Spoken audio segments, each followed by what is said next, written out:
Imagine a world where shadows dance in corners, where whispers linger in the night, and where tales of creatures both wondrous and terrifying hold sway over the hearts of humanity.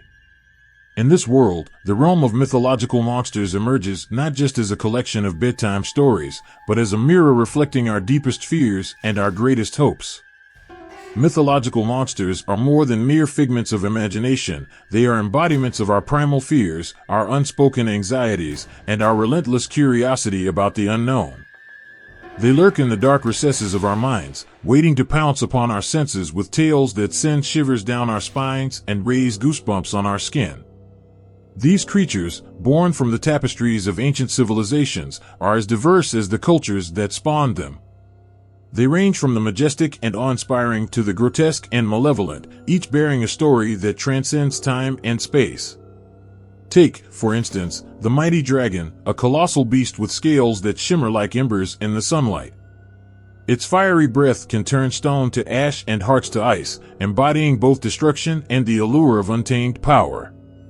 Or consider the cunning and elusive shapeshifter, capable of assuming any form it desires, a trickster whose laughter echoes through moonlit forests and whose mischief knows no bounds.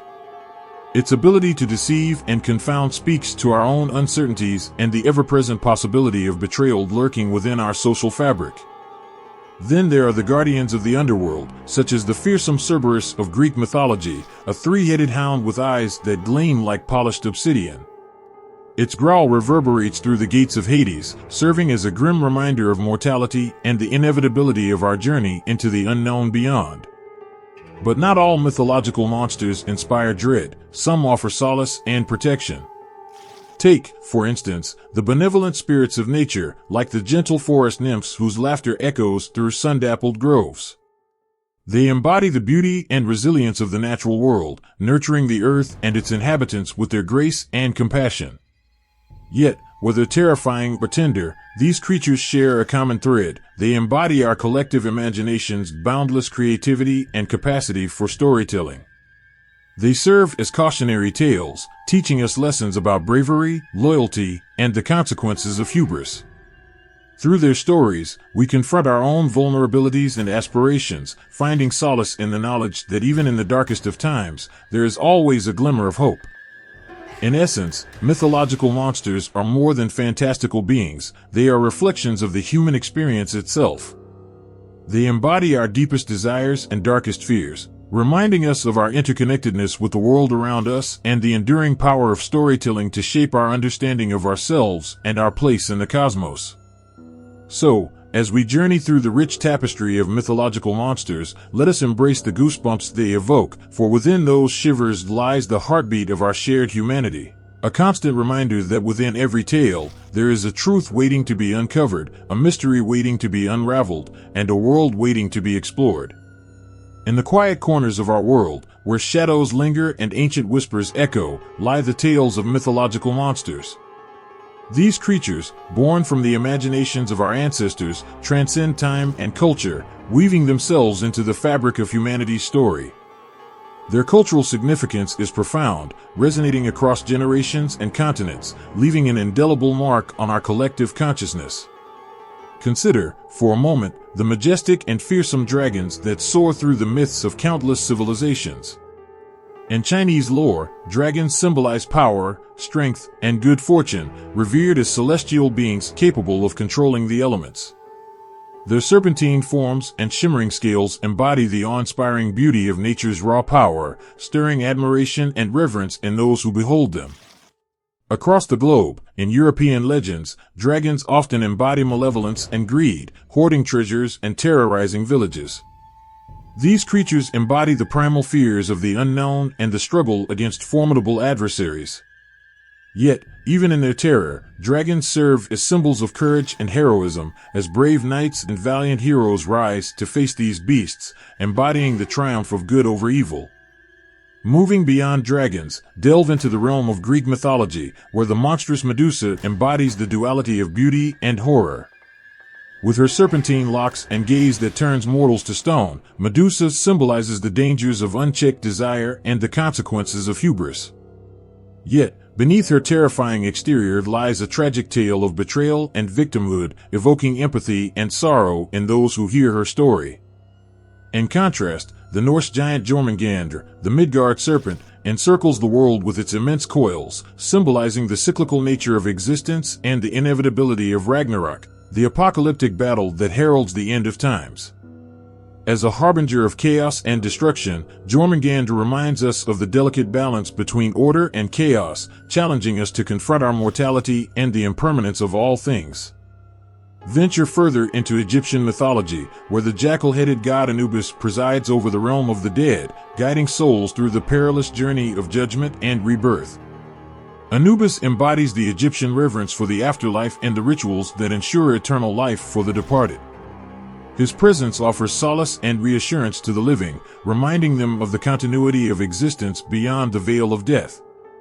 Closer to home, within Native American traditions, the Wendigo embodies the horrors of famine and cannibalism, a cautionary tale against greed and the dangers of unchecked desires. Its skeletal frame and insatiable hunger serve as a stark reminder of the consequences of spiritual corruption and the importance of harmony with the natural world. These mythological monsters, with their diverse forms and symbolic meanings, transcend the boundaries of time and culture, resonating deeply with our shared human experience. They serve as mirrors, reflecting our fears, desires, and aspirations, challenging us to confront our innermost truths and the complexities of the world around us. In every corner of the globe, from the ancient ruins of Mesopotamia to the mist-shrouded forests of Japan, these creatures continue to captivate and inspire. They populate our dreams and nightmares, stirring our imaginations and igniting our sense of wonder. Their enduring appeal lies not only in their ability to thrill and terrify, but also in their capacity to teach and enlighten, offering valuable lessons about morality, resilience, and the human condition. As we unravel the tapestry of mythological monsters, we uncover a rich tapestry of cultural heritage and storytelling traditions. These creatures are more than fantastical beings, they are guardians of wisdom and bearers of ancient truths. Their stories endure, passed down through generations, reminding us of our interconnectedness with the past and the timeless power of myth to shape our understanding of ourselves and our place in the cosmos. In the end, the cultural significance of mythological monsters lies in their ability to transcend the boundaries of time and space, bridging the gap between myth and reality. They invite us to embrace the unknown, to confront our fears, and to celebrate the enduring power of imagination. As we journey through the realms of myth and legend, may we find inspiration in these ancient tales, and may they continue to stir our hearts and minds for generations to come. Once, in the ancient lands where gods and mortals mingled, there lived a maiden whose beauty rivaled that of the goddesses themselves.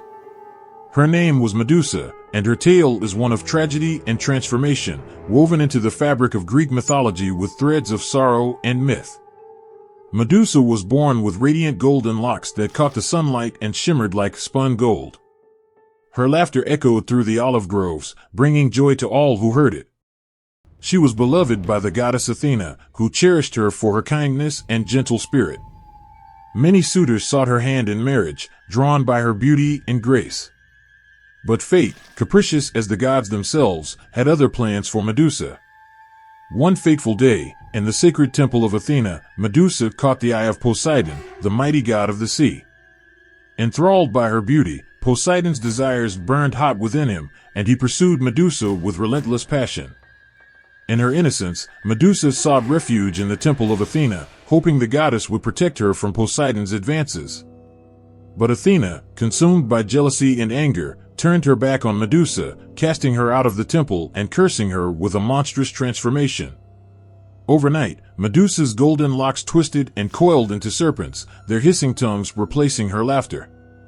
Her once beautiful face became a visage of horror, her eyes gleaming with a dreadful power that turned any who beheld them to stone. Betrayed by those she trusted, Medusa was condemned to a life of solitude and despair, exiled to the desolate islands where even the bravest sailors dared not tread. Her heart, once full of joy and love, turned bitter and cold. She roamed the barren cliffs, her serpentine gaze warding off any who dared approach. Legend spread like wildfire across Greece, warning of the Gorgon, whose very gaze could freeze a man's soul and turn his flesh to stone. Fear and awe mingled in the hearts of those who heard her name, for Medusa had become a symbol of divine retribution and the consequences of mortal folly. Yet, amidst the terror she inspired, there were whispers of compassion and redemption. Some whispered that Medusa's curse was a punishment not just for her beauty, but for the gods' jealousy and cruelty. They spoke of her lonely existence, yearning for forgiveness and release from her monstrous form. In one poignant tale, a brave hero named Perseus embarked on a perilous quest to slay the Gorgon and claim her head as a prize. Armed with a polished shield to reflect her gaze and a sword forged by the gods themselves, Perseus ventured into the heart of darkness where Medusa dwelled. His heart raced with fear and determination, knowing that his success would mean either victory or death. As he approached her lair, Medusa's serpentine form slithered forth, her eyes locking with his in a deadly dance of fate. With nerves of steel, Perseus wielded his sword and used the shield's reflection to avoid her deadly gaze. In a swift and decisive strike, he severed Medusa's head from her shoulders, ending her cursed existence with a single blow. Yet, even in death, Medusa's story did not end. For from her severed neck sprang forth Pegasus, the winged horse of legend, and Chrysaor, a golden warrior clad in armor. Their births were a testament to the duality of Medusa's nature, beauty and horror intertwined, creation and destruction in equal measure. In the aftermath of her demise, Medusa's head became a talisman of great power, capable of turning enemies to stone and granting protection to those who wielded it wisely. Perseus presented her head to Athena, who placed it upon her shield, forever a symbol of divine justice and the consequences of unchecked desire. And so, the myth of Medusa endures, a haunting reminder of the dangers of jealousy, betrayal, and the fragile nature of beauty. Her story touches the hearts of all who hear it, evoking empathy for her tragic fate and admiration for her resilience in the face of adversity. Medusa, once a maiden of surpassing beauty, became a creature of myth and legend, a testament to the enduring power of storytelling to illuminate the depths of the human experience. In the heart of ancient Greece, amidst the olive groves and marble temples, there existed a figure whose mere mention sent chills down the spine, a figure both revered and feared, embodying the complexities of beauty, power, and tragic fate. Medusa, with her serpent hair and petrifying gaze, transcended the realm of mortal tales to become a symbol of profound cultural representation and symbolism. Born from the jealousy of gods and the betrayal of trust, Medusa's story resonates through the ages, capturing the imagination and stirring emotions with its layers of meaning and reflection of human nature. In art and literature, she is depicted with serpent coils twisting around her head, her eyes casting a chilling gaze that freezes hearts and turns the brave to stone. But beneath this terrifying visage lies a narrative rich with symbolism and interpretation. To the ancient Greeks, Medusa represented the dangers of unchecked desire and the consequences of divine jealousy. Her transformation from a beautiful maiden into a monstrous Gorgon served as a cautionary tale against the perils of vanity and the arrogance of mortals who dared to challenge the gods. Her petrifying gaze mirrored the power of fate to turn the fortunes of humanity in an instant, reminding all who beheld her of the fragility of life and the inevitability of divine retribution. In myth and legend, Medusa's head became a potent symbol of protection and defiance. Perseus, the hero who slew her, wielded her severed head as a shield against his enemies, harnessing its power to turn the tide of battle and assert his dominance over adversity. In this context, Medusa's head became a talisman of resilience and courage, empowering those who dared to confront their fears and confront the unknown. Yet, beyond her role as a cautionary tale and a symbol of divine justice, Medusa also embodies themes of transformation and redemption.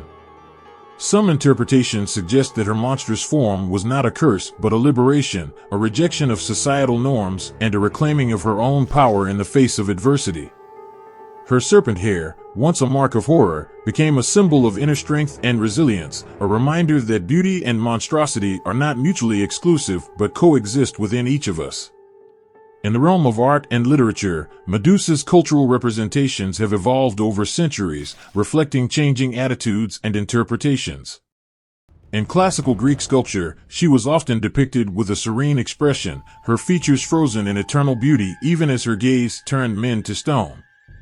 Later interpretations, influenced by Roman and Renaissance artists, emphasized her terror and wrath, capturing the moment of her transformation and the fear she inspired in all who crossed her path.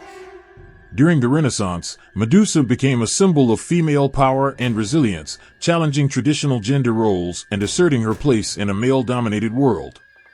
Artists such as Caravaggio and Bernini portrayed her with intensity and emotion, capturing the drama of her story and the complexities of her character.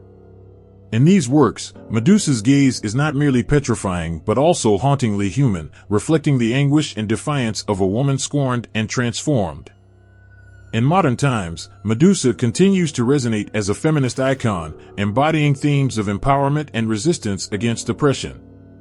Her story has been reinterpreted in literature, film, and popular culture, where she is celebrated for her strength and resilience in the face of adversity. Through these reinterpretations, Medusa's cultural significance has expanded to encompass themes of identity, trauma, and the reclaiming of one's own narrative. Ultimately, Medusa's cultural representations and symbolism speak to the timeless themes of beauty, power, and the complexities of human nature. She challenges us to confront our fears and embrace our own vulnerabilities, reminding us that strength lies not in perfection but in our ability to endure and transform. In her story, we find echoes of our own struggles and triumphs, inviting us to reconsider what it means to be monstrous and what it means to be human. In the tapestry of ancient Greek mythology, there exists a creature whose presence strikes fear into the hearts of mortals and gods alike, a three-headed hound with eyes that gleam like polished obsidian, guarding the gates of the underworld with relentless vigilance. Cerberus, born of the union between the fearsome echidna and the monstrous typhon, embodies the essence of terror and awe in equal measure. Imagine, if you will, the depths of Hades, where shadows dance and whispers echo through the abyss. Here, amidst the rivers of Styx and Acheron, stands Cerberus, his massive form towering over all who dare to approach. Each of his three heads snarls and snaps at the air, their razor-sharp teeth glinting in the dim light of the underworld. With each breath, he exhales a growl that reverberates through the very bones of those who hear it, a chilling reminder of his ferocity and unyielding loyalty to his master, Hades, the god of the dead.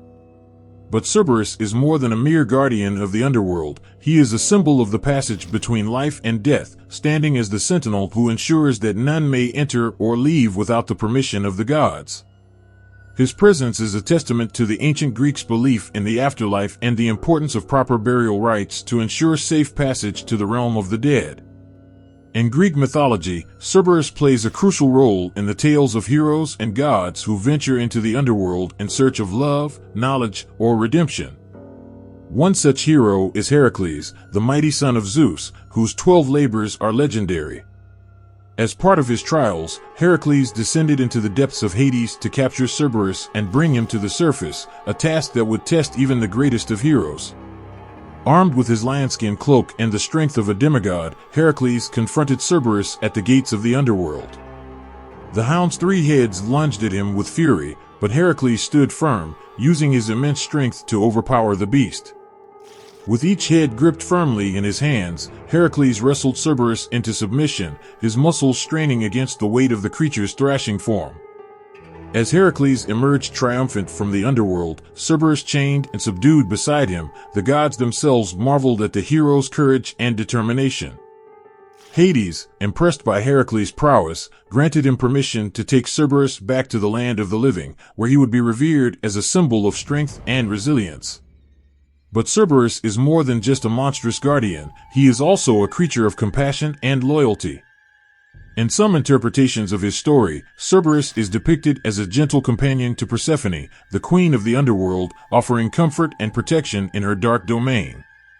His three heads, each with its own distinct personality, reflect the complexities of his character, a fearsome guardian, yet capable of tenderness and loyalty to those he trusts.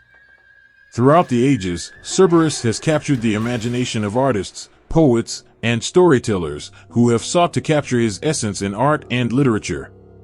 In ancient Greek pottery, he is often depicted with fierce eyes and snarling jaws, a formidable presence that embodies the power of the underworld.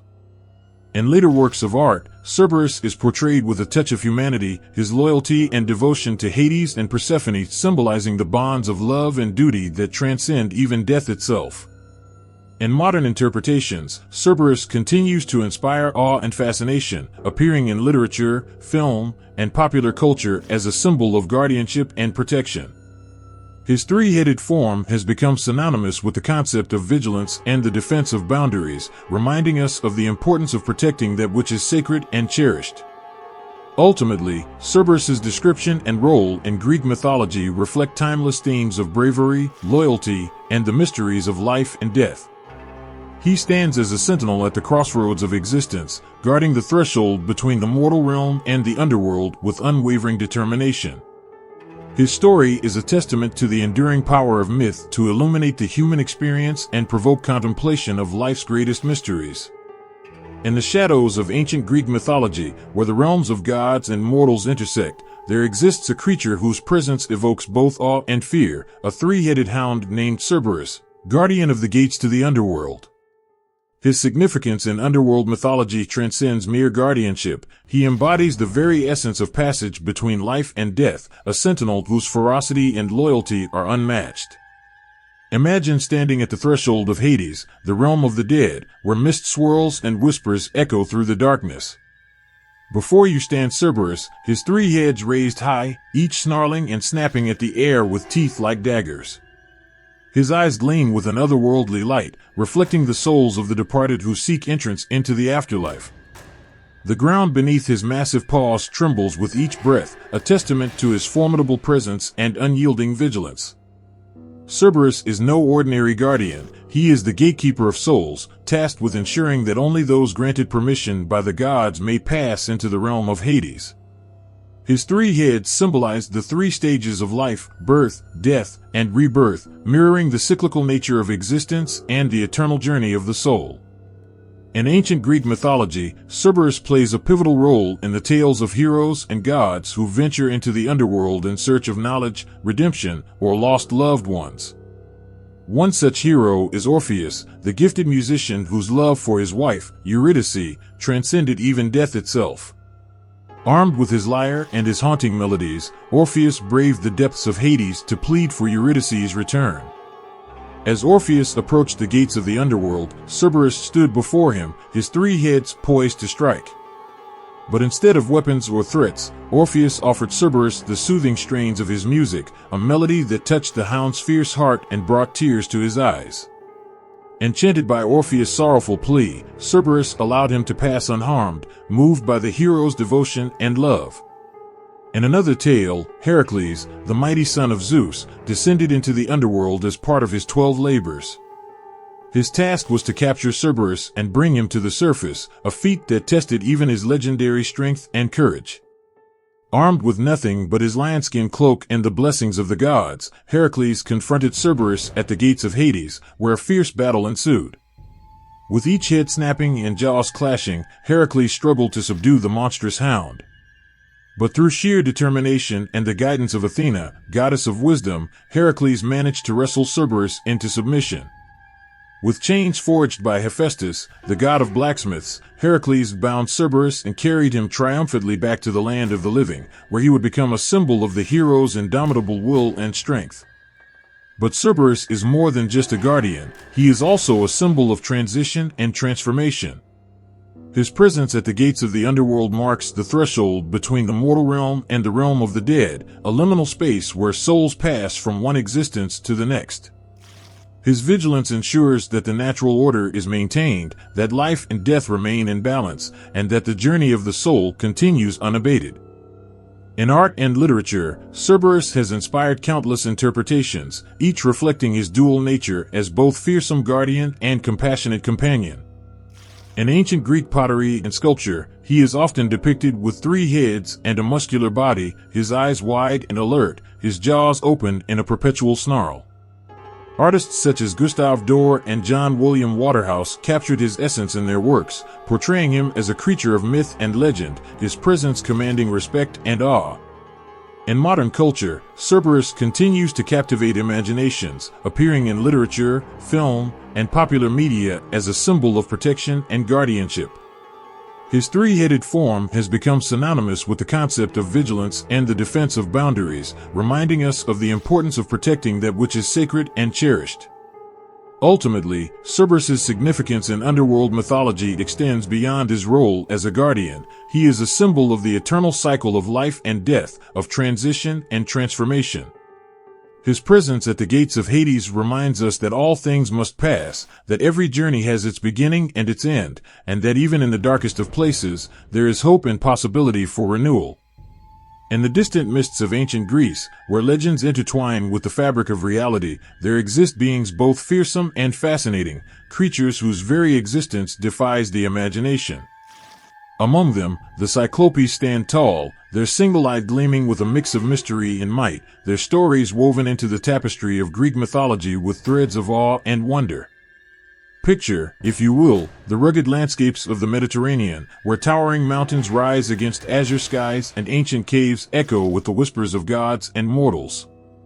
Here, in the depths of volcanic caverns and rocky crags, dwell the cyclopes, giants of immense strength and singular vision, each bearing a solitary eye that pierces through darkness and myth alike.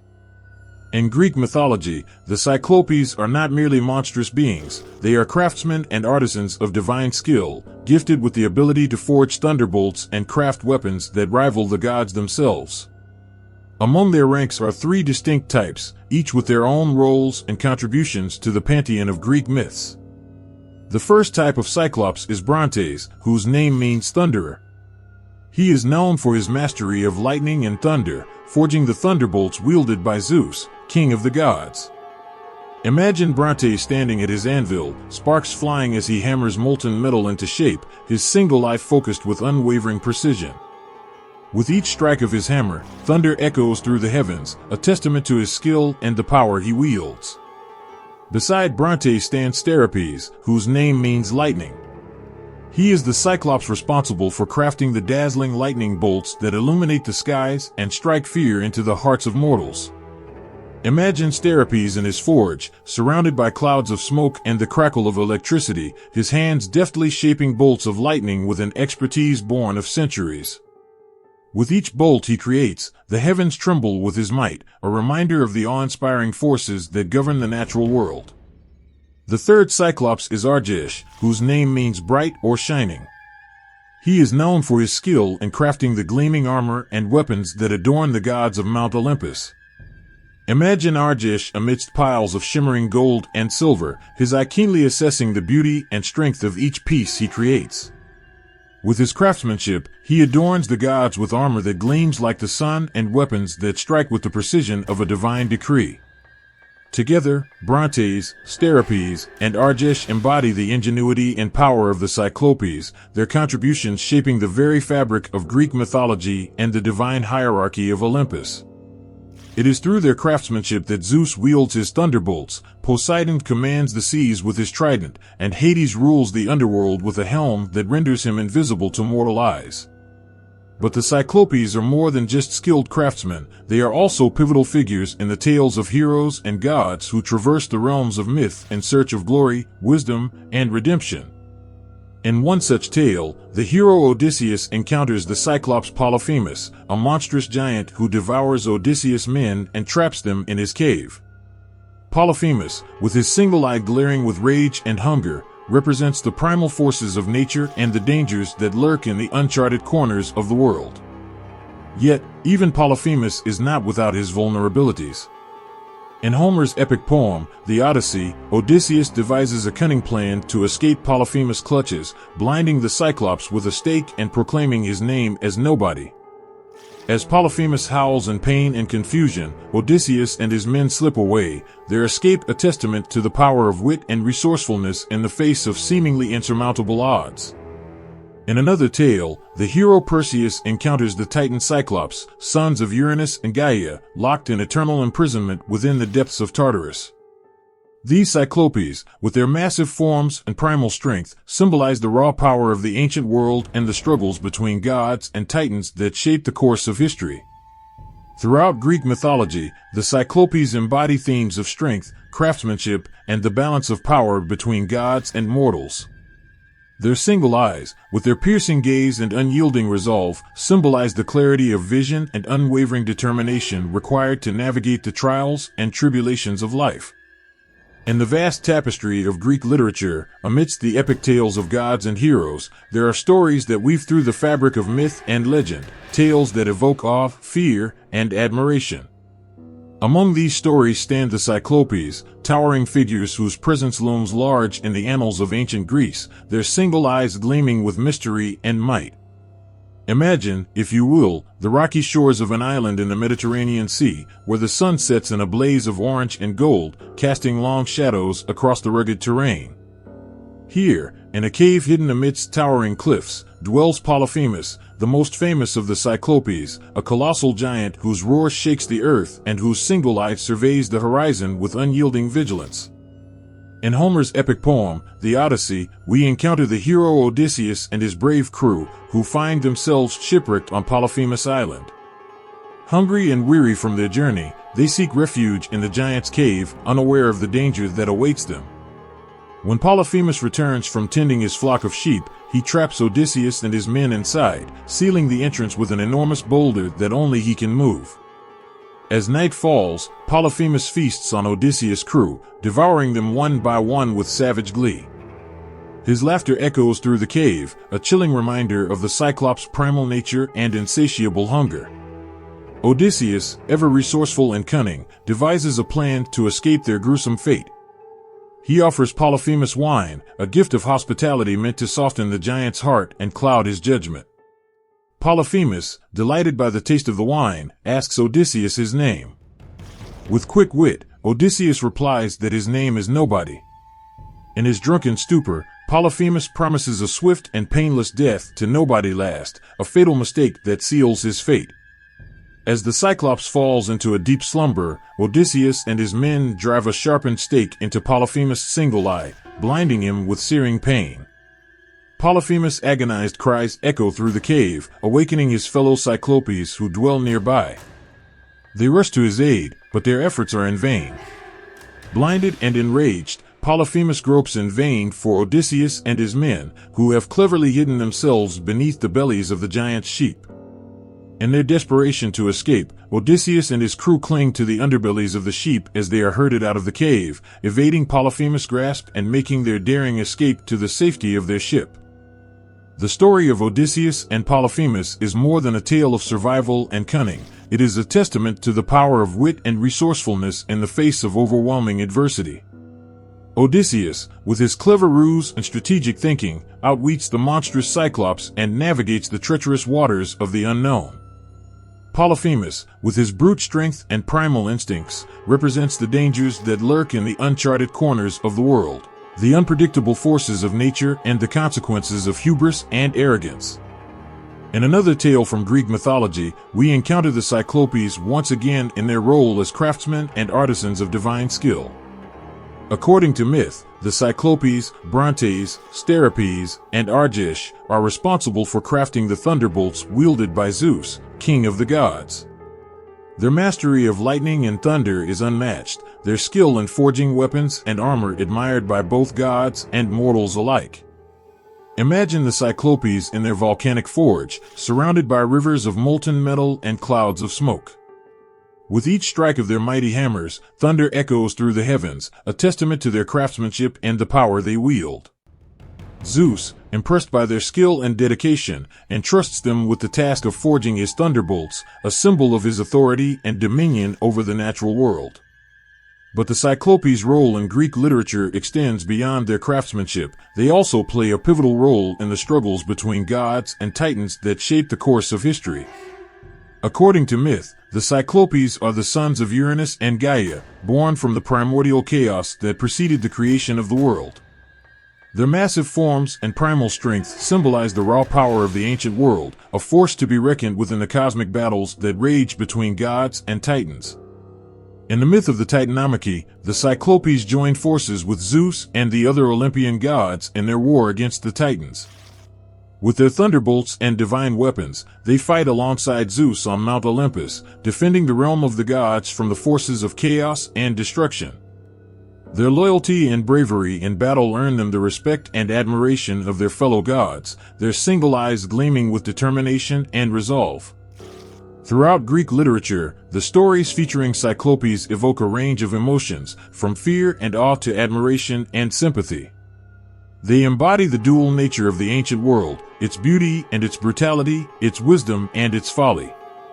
Through their tales, we glimpse the complexities of human nature and the eternal struggle between order and chaos, light and darkness, that defines the human experience. In the misty realms of Norse mythology, where gods and giants clash amidst the swirling mists of creation, there slumbers a serpent of unimaginable size, a creature whose coils encircle the world itself, binding land and sea in an eternal embrace. This is Jormungandr, the Midgard serpent, whose mythological background and significance echo through the ages with a blend of awe and foreboding. Imagine a world where the earth stretches far and wide, its vastness punctuated by towering mountains and endless seas. In the heart of this world lies Midgard, the realm of mortals, surrounded by the great ocean that stretches to infinity. Coiled beneath the depths of these waters lies Jormungandr, whose massive form spans the breadth of the ocean floor, its scales shimmering with a primal power that resonates with the ebb and flow of tides. According to Norse myth, Jormungandr is one of the three monstrous offspring of the trickster god Loki and the giantess Angerboa, a trio of beings destined to bring both chaos and destiny to the world of gods and men. From the moment of its birth, Jormungandr embodies the dual nature of existence, both threat and inevitability, a symbol of the forces that shape the cosmos. The mythological significance of Jormungandr extends beyond its role as a monstrous serpent. It represents the cyclical nature of life and death, creation and destruction, that defines the Norse worldview. As the Midgard serpent, Jormungandr encircles the world in an unbreakable bond, its presence a reminder of the interconnectedness of all things and the fragile balance that holds the cosmos together. In Norse cosmology, Jormungandr plays a pivotal role in the events leading up to Ragnarok, the cataclysmic battle that marks the end of the world and the beginning of a new cycle of existence. According to prophecy, during Ragnarok, Jormungandr will rise from the depths of the ocean, its monstrous form thrashing amidst storms and tempests, heralding the onset of chaos and destruction. At Ragnarok, Jormungandr will face off against Thor, the thunder god and protector of Midgard, in a final confrontation that will shake the foundations of the world.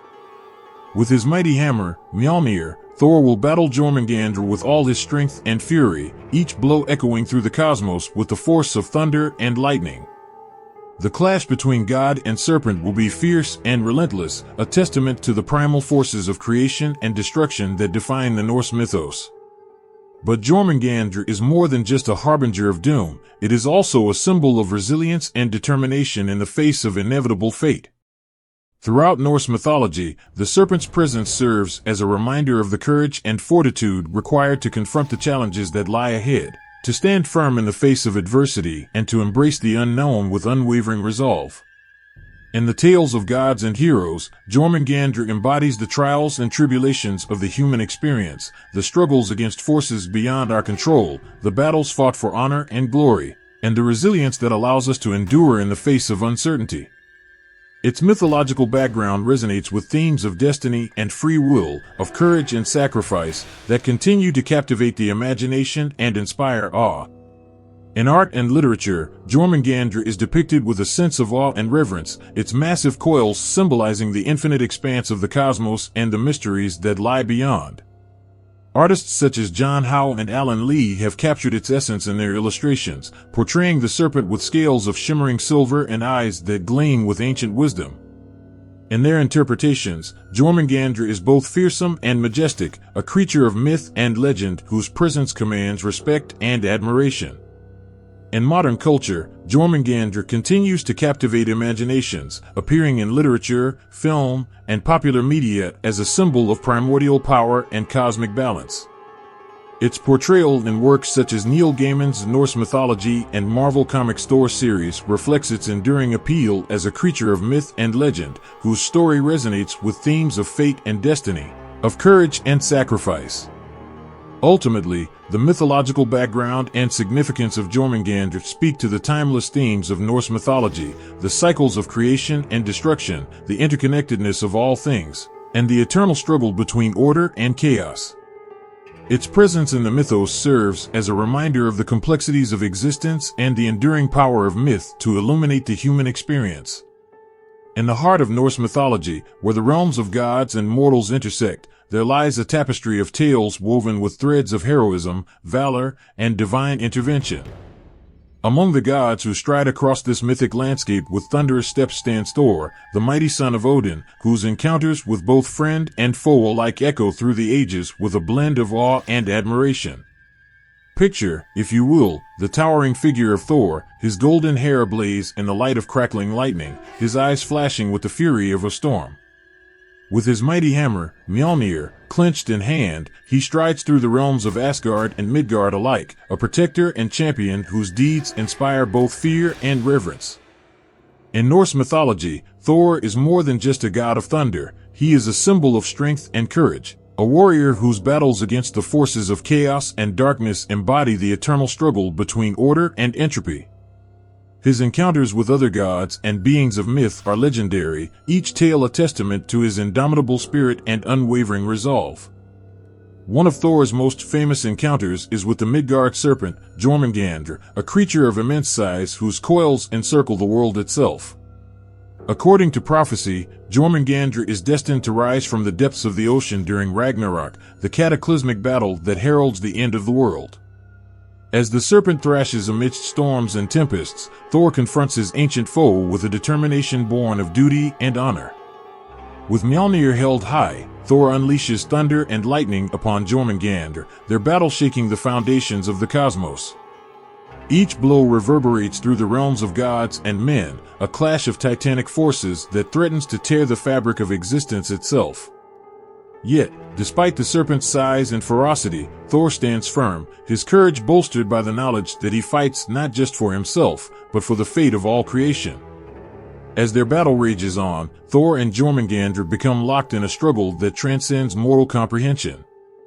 The serpent's coils tighten around Thor, threatening to crush him in their grip, while Thor's hammer strikes true against Jormungandr's scales, sending sparks flying like stars across the night sky.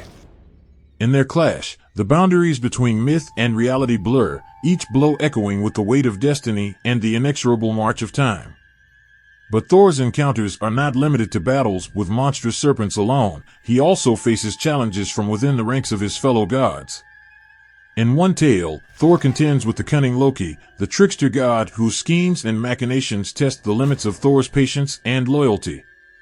Despite their differences, Thor and Loki share a bond forged in the fires of brotherhood, a bond that withstands the trials and tribulations of their tumultuous relationship.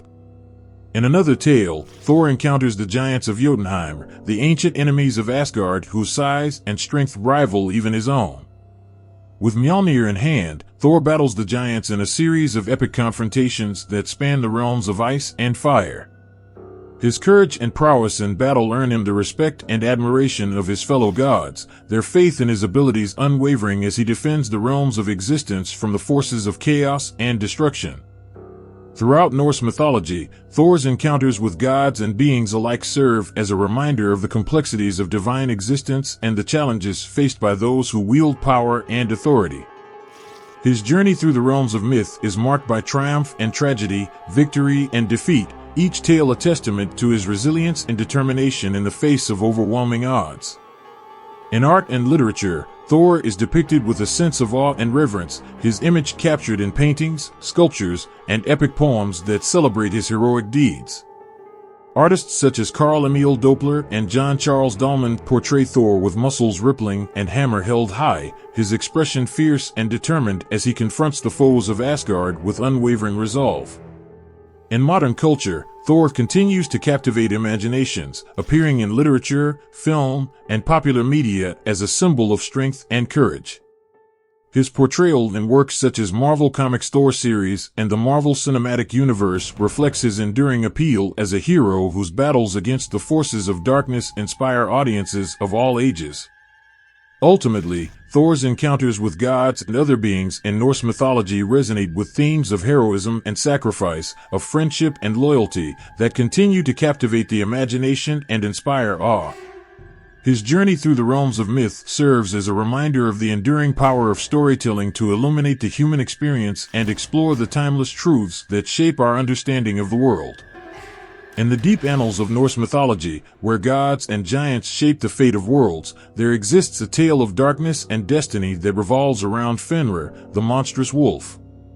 His origins are shrouded in mystery and foretold by prophecies that echo through the ages, weaving a tapestry of fear and inevitability. Imagine a world where the realms of gods and mortals intersect, a world teetering on the edge of chaos, where the boundaries between myth and reality blur. In this world, amidst the towering peaks and swirling mists of Asgard, dwells Fenrir, a creature of immense size and power, whose presence evokes both awe and dread.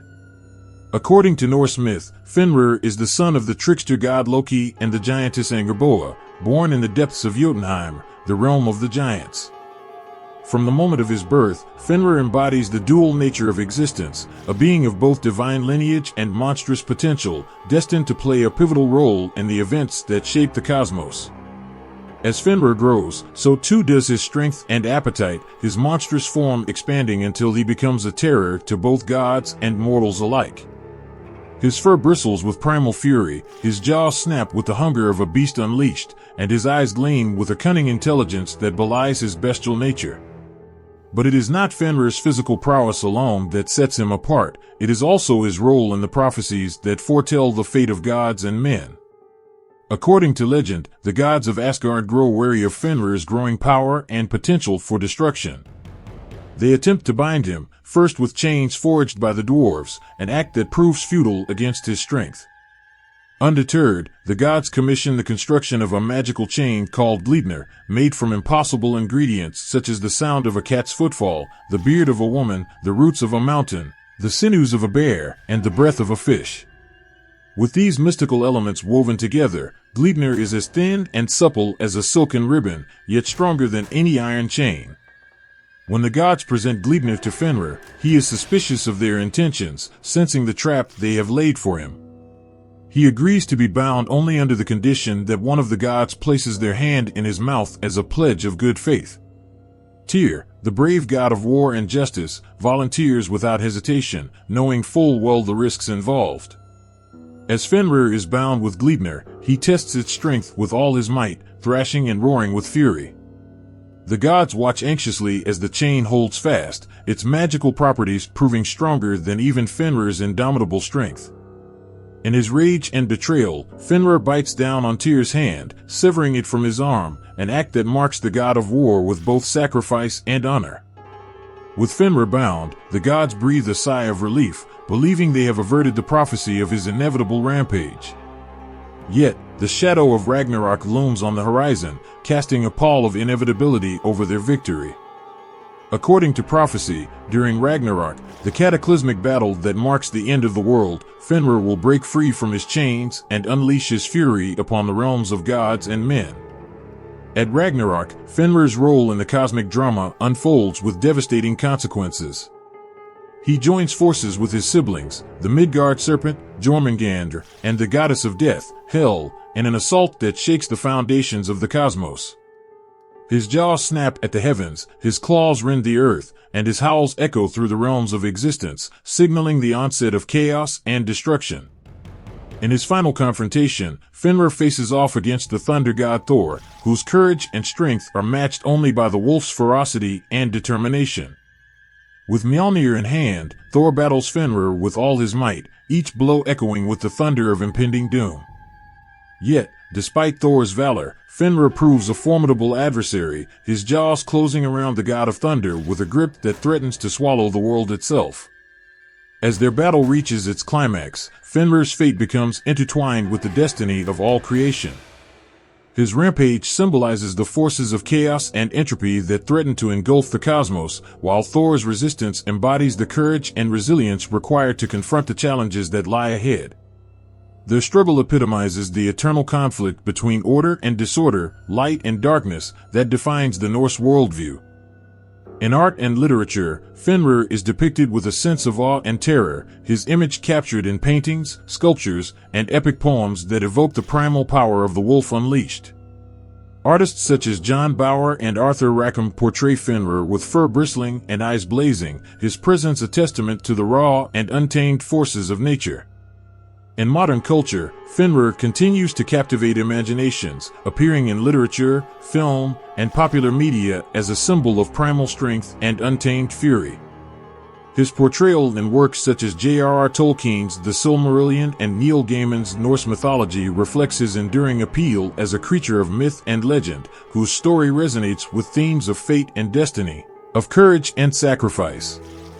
Ultimately, the origins and prophecies involving Fenrir speak to the timeless themes of Norse mythology, the inevitability of fate, the struggle against forces beyond our control, and the courage to face the unknown with unwavering resolve.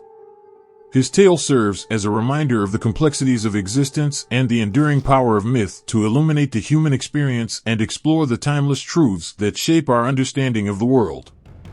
In the cosmic tapestry of Norse mythology, where gods and giants clash amidst the swirling mists of creation, there exists a pivotal figure whose role in shaping the fate of worlds is etched with both dread and inevitability. This figure is Fenrir, the monstrous wolf whose presence looms large over the cataclysmic events of Ragnarok and the intricate web of Norse cosmology.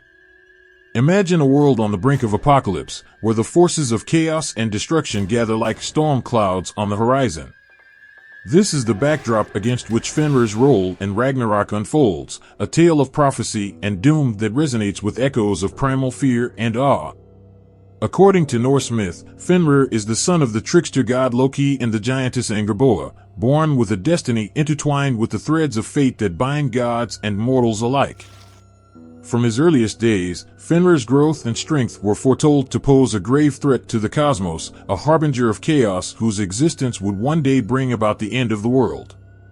As Fenrir matures into a colossal wolf of unrivaled power, his presence becomes increasingly ominous to the gods of Asgard. Fearing the fulfillment of prophecy, they seek to bind Fenrir, first with chains forged by the dwarves, an attempt that proves futile against his burgeoning strength.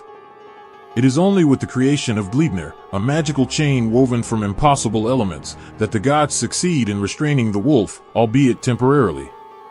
Bound by Gleipnir, Fenrir bides his time, his fury simmering beneath the surface as he awaits the onset of Ragnarok, a cosmic event foretold to herald the twilight of the gods and the destruction of the world as they know it. In this final battle, Fenrir plays a pivotal role as one of the agents of chaos unleashed upon the realms of existence. During Ragnarok, Fenrir breaks free from his chains with a ferocity that shakes the very foundations of the cosmos. His howls reverberate through the 9 worlds, signaling the beginning of the end as he rampages across the realms, his jaws snapping at the fabric of reality itself. With each stride, he leaves devastation in his wake, his path marked by fire and fury as he seeks to fulfill his destiny as a harbinger of doom. One of Fenrir's most significant confrontations during Ragnarok is with the thunder god Thor, a clash that epitomizes the cataclysmic struggle between order and chaos, creation and destruction. As Thor wields his mighty hammer, Mjolnir, against Fenrir's relentless onslaught, the very fate of the cosmos hangs in the balance.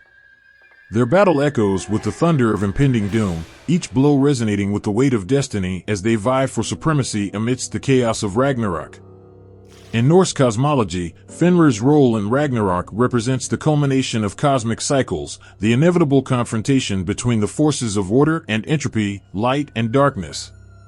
His rampage symbolizes the unraveling of the established order, a cataclysmic event that paves the way for renewal and regeneration in the aftermath of destruction. Yet, amidst the devastation wrought by Fenrir's fury, there exists a deeper symbolism within Norse mythology. His role in Ragnarok serves as a reminder of the cyclical nature of existence, the perpetual ebb and flow of creation and destruction, life and death. In his rampage, Fenrir embodies the primal forces that shape the cosmos, his presence a testament to the inevitability of change and transformation. In art and literature, Fenrir is depicted with a sense of awe and terror, his image captured in ancient manuscripts, intricate tapestries, and epic poems that recount the events of Ragnarok. Artists such as Lorenz Frolic and Emile Doppler portray Fenrir with fur bristling and jaws agape, his visage a haunting reminder of the chaos that lurks beneath the surface of reality. In modern culture, Fenrir continues to captivate imaginations, appearing in literature, film, and popular media as a symbol of primal strength and untamed fury. His portrayal in works such as J.R.R. Tolkien's The Silmarillion and Neil Gaiman's Norse mythology reflects his enduring appeal as a creature of myth and legend, whose story resonates with themes of fate and destiny, of courage and sacrifice. Ultimately, Fenrir's role in Ragnarok and Norse cosmology speaks to the timeless truths embedded within mythology, the inevitability of change, the struggle against forces beyond our control, and the resilience required to confront the challenges that lie ahead. His tale serves as a testament to the enduring power of storytelling to illuminate the human experience and explore the mysteries that shape our understanding of the world. In the shimmering halls of Valhalla, where the echoes of battle resound and the spirits of heroes find eternal glory, there exists a band of celestial warriors whose presence embodies courage, honor, and the steadfastness of the Norse gods. These are the Valkyries, ethereal maidens of divine origin, whose nature and depiction in Norse mythology evoke both awe and reverence. Imagine a scene amidst the swirling mists of the afterlife, where the Valkyries soar on wings of shimmering silver, their radiant forms aglow with the light of the heavens. Each Valkyrie is a vision of beauty and strength, her armor gleaming with runes of protection and valor. Their eyes burn with a fierce determination, their voices carrying the resonance of ancient prophecies and warriors' songs. In Norse myth, the Valkyries serve as the handmaidens of Odin, the All-Father, tasked with the sacred duty of selecting slain warriors from the battlefield and guiding them to Valhalla, the majestic hall of the slain. There, amidst feasting and revelry, these warriors prepare for the final battle of Ragnarok, where they will fight alongside the gods against the forces of chaos and destruction. The nature of the Valkyries is intertwined with the cycles of life and death, their presence on the battlefield a harbinger of both triumph and tragedy. Clad in armor forged from starlight and wielding spears imbued with divine power, they descend upon the chaos of mortal combat with an otherworldly grace. Their wings span the heavens, carrying them swiftly across the battlefield as they search for souls worthy of Odin's favor. But it is not merely their martial prowess that sets the Valkyries apart, it is also their role as custodians of destiny and honor. According to Norse belief, the Valkyries possess the ability to weave the threads of fate, determining the outcome of battles and the destiny of warriors. They are arbiters of valor and courage, their judgment impartial yet infused with a deep reverence for the sacrifices made in the name of glory and duty. In art and literature, the Valkyries are depicted with a sense of awe and admiration, their images captured in ancient manuscripts, intricate tapestries, and epic poems that recount their deeds. Artists such as Arthur Rackham and Johannes Geertz portray the Valkyries with flowing hair and outstretched wings, their faces illuminated by the light of the northern stars. The depiction reflects the dual nature of the Valkyries as both warriors and guardians of the fallen, a testament to their role in shaping the course of history and the fate of nations. In battle, they are fearless and relentless, their spears striking true against the enemies of Asgard. In moments of peace, they are serene and vigilant, their watchful eyes scanning the horizon for signs of impending conflict. Yet, amidst their divine duties, the Valkyries are not without compassion. They possess a deep empathy for the warriors they select, guiding them gently to the halls of Valhalla with words of solace and songs of valor. Each fallen hero is received with honor and respect, their deeds celebrated in the feasting halls of the gods as they prepare for the final battle that will determine the fate of the cosmos. In modern culture, the Valkyries continue to captivate imaginations, appearing in literature, film, and popular media as symbols of strength and honor. Their portrayal in works such as Richard Wagner's opera Die Walküre and Marvel Comics' Valkyrie series reflects their enduring appeal as figures of myth and legend, whose stories resonate with themes of bravery and sacrifice. Ultimately, the nature and depiction of the Valkyries in Norse mythology embody the timeless virtues of courage, honor, and duty. Their presence on the battlefield and in the halls of Valhalla serves as a reminder of the eternal struggle between light and darkness, order and chaos, a struggle that defines the human experience and shapes our understanding of the world. In the vast expanse of Norse mythology, amidst the towering mountains and windswept fjords of the Nine Worlds, lies a realm where valor and glory intertwine, the realm of the Valkyries. These ethereal maidens, daughters of the skies, fulfill a sacred duty that resonates with both solemnity and reverence. They are the choosers of the slain, tasked with selecting warriors worthy of Odin's halls in Valhalla. Picture a battlefield strewn with the aftermath of conflict, where the air is thick with the scent of blood and the echoes of battle still linger. Here, amidst the chaos and carnage, the Valkyries descend from the heavens like avatars of fate itself. Their presence is both awe-inspiring and comforting, a beacon of hope amidst the despair of mortal strife. Clad in armor that gleams with the brilliance of starlight and wielding spears that shimmer with divine power, the Valkyries move with grace and purpose across the battlefield. Each Valkyrie possesses an otherworldly beauty, her eyes ablaze with a wisdom that transcends mortal understanding. They move with a solemn determination, their wings outstretched as they search for souls destined for Odin's embrace. The role of the Valkyries in selecting warriors for Valhalla is not merely one of duty, but of profound significance to the cosmic order. According to Norse belief, those chosen by the Valkyries are not only honored in death, but elevated to a status of eternal glory.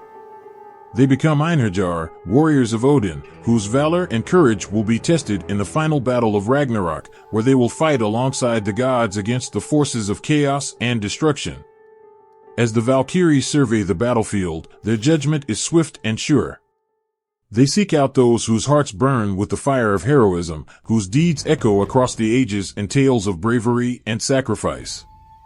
These are the warriors who will be welcomed into Valhalla's golden halls, where they will feast and revel until the time comes to march forth in defense of the cosmos. But it is not only deeds of valor that earn the favor of the Valkyries, it is also the purity of spirit and the steadfastness of heart. They look beyond the chaos of battle to discern the true essence of each warrior, their strength of character, their loyalty to kin and their willingness to face adversity with unwavering resolve.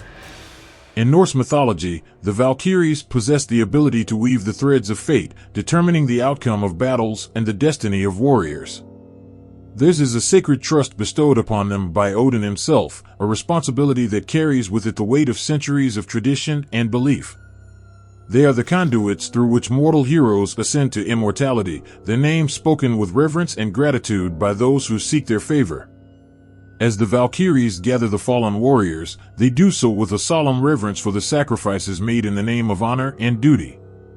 Each soul chosen for Valhalla is received with dignity and respect, their names etched into the annals of history alongside the greatest heroes of Norse myth.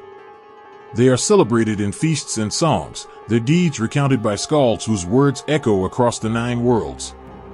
In art and literature, the Valkyries are depicted with a sense of awe and admiration, their images captured in ancient manuscripts, intricate tapestries, and epic poems that recount their deeds. Artists such as Arthur Rackham and Johannes Geertz portray the Valkyries with flowing hair and outstretched wings, their faces illuminated by the light of the northern stars. The depiction reflects the dual nature of the Valkyries as both warriors and guardians of the fallen, a testament to their role in shaping the course of history and the fate of nations. In battle, they are fearless and relentless, their spears striking true against the enemies of Asgard. In moments of peace, they are serene and vigilant, their watchful eyes scanning the horizon for signs of impending conflict. Yet, amidst their divine duties, the Valkyries are not without compassion. They possess a deep empathy for the warriors they select, guiding them gently to the halls of Valhalla with words of solace and songs of valor. Each fallen hero is received with honor and respect, their deeds celebrated in the feasting halls of the gods as they prepare for the final battle that will determine the fate of the cosmos. In modern culture, the Valkyries continue to captivate imaginations, appearing in literature, film, and popular media as symbols of strength and honor. Their portrayal in works such as Richard Wagner's opera Die Walküre and Marvel Comics' Valkyrie series reflects their enduring appeal as figures of myth and legend, whose stories resonate with themes of bravery and sacrifice. Ultimately, the role of the Valkyries in selecting warriors for Valhalla embodies the timeless virtues of courage, honor, and duty. Their presence on the battlefield and in the halls of Valhalla serves as a reminder of the eternal struggle between light and darkness, order and chaos, a struggle that defines the human experience and shapes our understanding of the world. In the annals of ancient mythology, amidst the sun-baked sands of Egypt and the mysteries of the Mediterranean, there exists a creature both enigmatic and captivating, the Sphinx. With the body of a lion and the head of a human, this majestic and formidable being has captured the imaginations of civilizations for millennia, leaving an indelible mark on cultures across time and space. Imagine standing before the Great Sphinx of Giza, its massive limestone form towering above you, gazing out with serene yet inscrutable eyes. The colossal statue, believed to have been built during the reign of Pharaoh Khafre around 2500 BCE, embodies the essence of strength and wisdom. Its visage, once painted in vibrant hues that have since faded with time, speaks of an ancient civilization's reverence for both the divine and the earthly realms. Culturally, the Sphinx holds a multifaceted significance that transcends mere physical presence. In ancient Egypt, it was known as Hu, meaning guardian or protector, a symbolic sentinel that watched over the necropolis and temples of Giza. Its lion's body represents strength and ferocity, attributes associated with the sun god Ra, whose daily journey across the sky brought light and life to the land. Yet, it is the Sphinx's human head, often believed to depict Khafre himself, that adds a layer of humanity and intellect to its symbolism. This blending of human and animal features underscores the ancient Egyptian belief in the divine nature of their rulers, who were seen as intermediaries between gods and mortals, guiding their people with wisdom and authority. Across the Mediterranean world, from ancient Greece to Rome and beyond, the Sphinx transcended its Egyptian origins to become a symbol of riddles and mysteries. Perhaps the most famous tale involving a sphinx comes from Greek mythology, a story that evokes both fear and admiration for the creature's cunning intellect and deadly challenge. According to legend, the Sphinx, with the body of a lion and the wings of an eagle, terrorized the city of Thebes, perching atop a rocky outcrop and posing a riddle to all who dared approach. Her question was simple yet confounding: what walks on 4 legs in the morning, 2 legs at noon, and 3 legs in the evening? Those who failed to answer correctly were devoured by the Sphinx, their fate sealed by her merciless judgment. It was the hero Oedipus who, through a stroke of insight, solved the Sphinx's riddle by answering, "Man, who crawls on all 4s as a baby, then walks on 2 legs as an adult, and finally uses a cane in old age." Enraged and defeated, the Sphinx threw herself from the cliff, ending her reign of terror over Thebes. This mythological tale speaks to the Sphinx's role as a guardian of knowledge and a test of mortal ingenuity, a creature whose enigmatic presence challenges the very fabric of human existence. In art and literature, the Sphinx has been immortalized in countless depictions, each capturing a facet of its enduring allure. Artists such as Gustave Moreau and Fernand Knopf have portrayed the Sphinx with a sense of mystery and allure, her gaze haunting and her presence ethereal. In poetry, the Sphinx appears in works by poets like Edgar Allan Poe and Oscar Wilde, where her riddles symbolize the complexities of the human psyche and the quest for self-discovery. Beyond mythology and art, the Sphinx continues to resonate in modern culture as a symbol of ancient wisdom and enigma. Her image adorns everything from architectural facades to popular media, where she represents the eternal pursuit of knowledge and the mysteries that lie beyond human comprehension. In conclusion, the cultural significance and depictions of the Sphinx encapsulate a timeless fascination with strength, intellect, and mystery. From the sun-drenched sands of Egypt to the lofty heights of Greek mythology and beyond, the Sphinx remains a symbol of humanity's quest for understanding and the enduring legacy of civilizations past. Her lion's roar echoes through the corridors of history, reminding us of the power of myth and the enduring allure of the unknown. Imagine standing at the edge of an ancient desert, where the sands whisper tales of forgotten times. Here, amidst the vastness, lies a creature of mystery and enigma, revered and feared since antiquity, the Sphinx. Its form, part majestic lion and part wise human, captivates the soul with its silent gaze and inscrutable smile. Legend weaves around the Sphinx like a tapestry of riddles, each thread spun from the fabric of myth. In the shadow of the Great Pyramid of Giza, where the Sphinx sits sentinel, the air is thick with stories passed down through generations. They say the Sphinx guards the secrets of the pharaohs, its stone eyes seeing into the hearts of those who dare approach. But it is not just its imposing presence that stirs the imagination, it is the riddles it poses. The Sphinx, in ancient lore, is not merely a creature of stone but a keeper of knowledge, challenging travelers with questions that delve deep into the essence of humanity.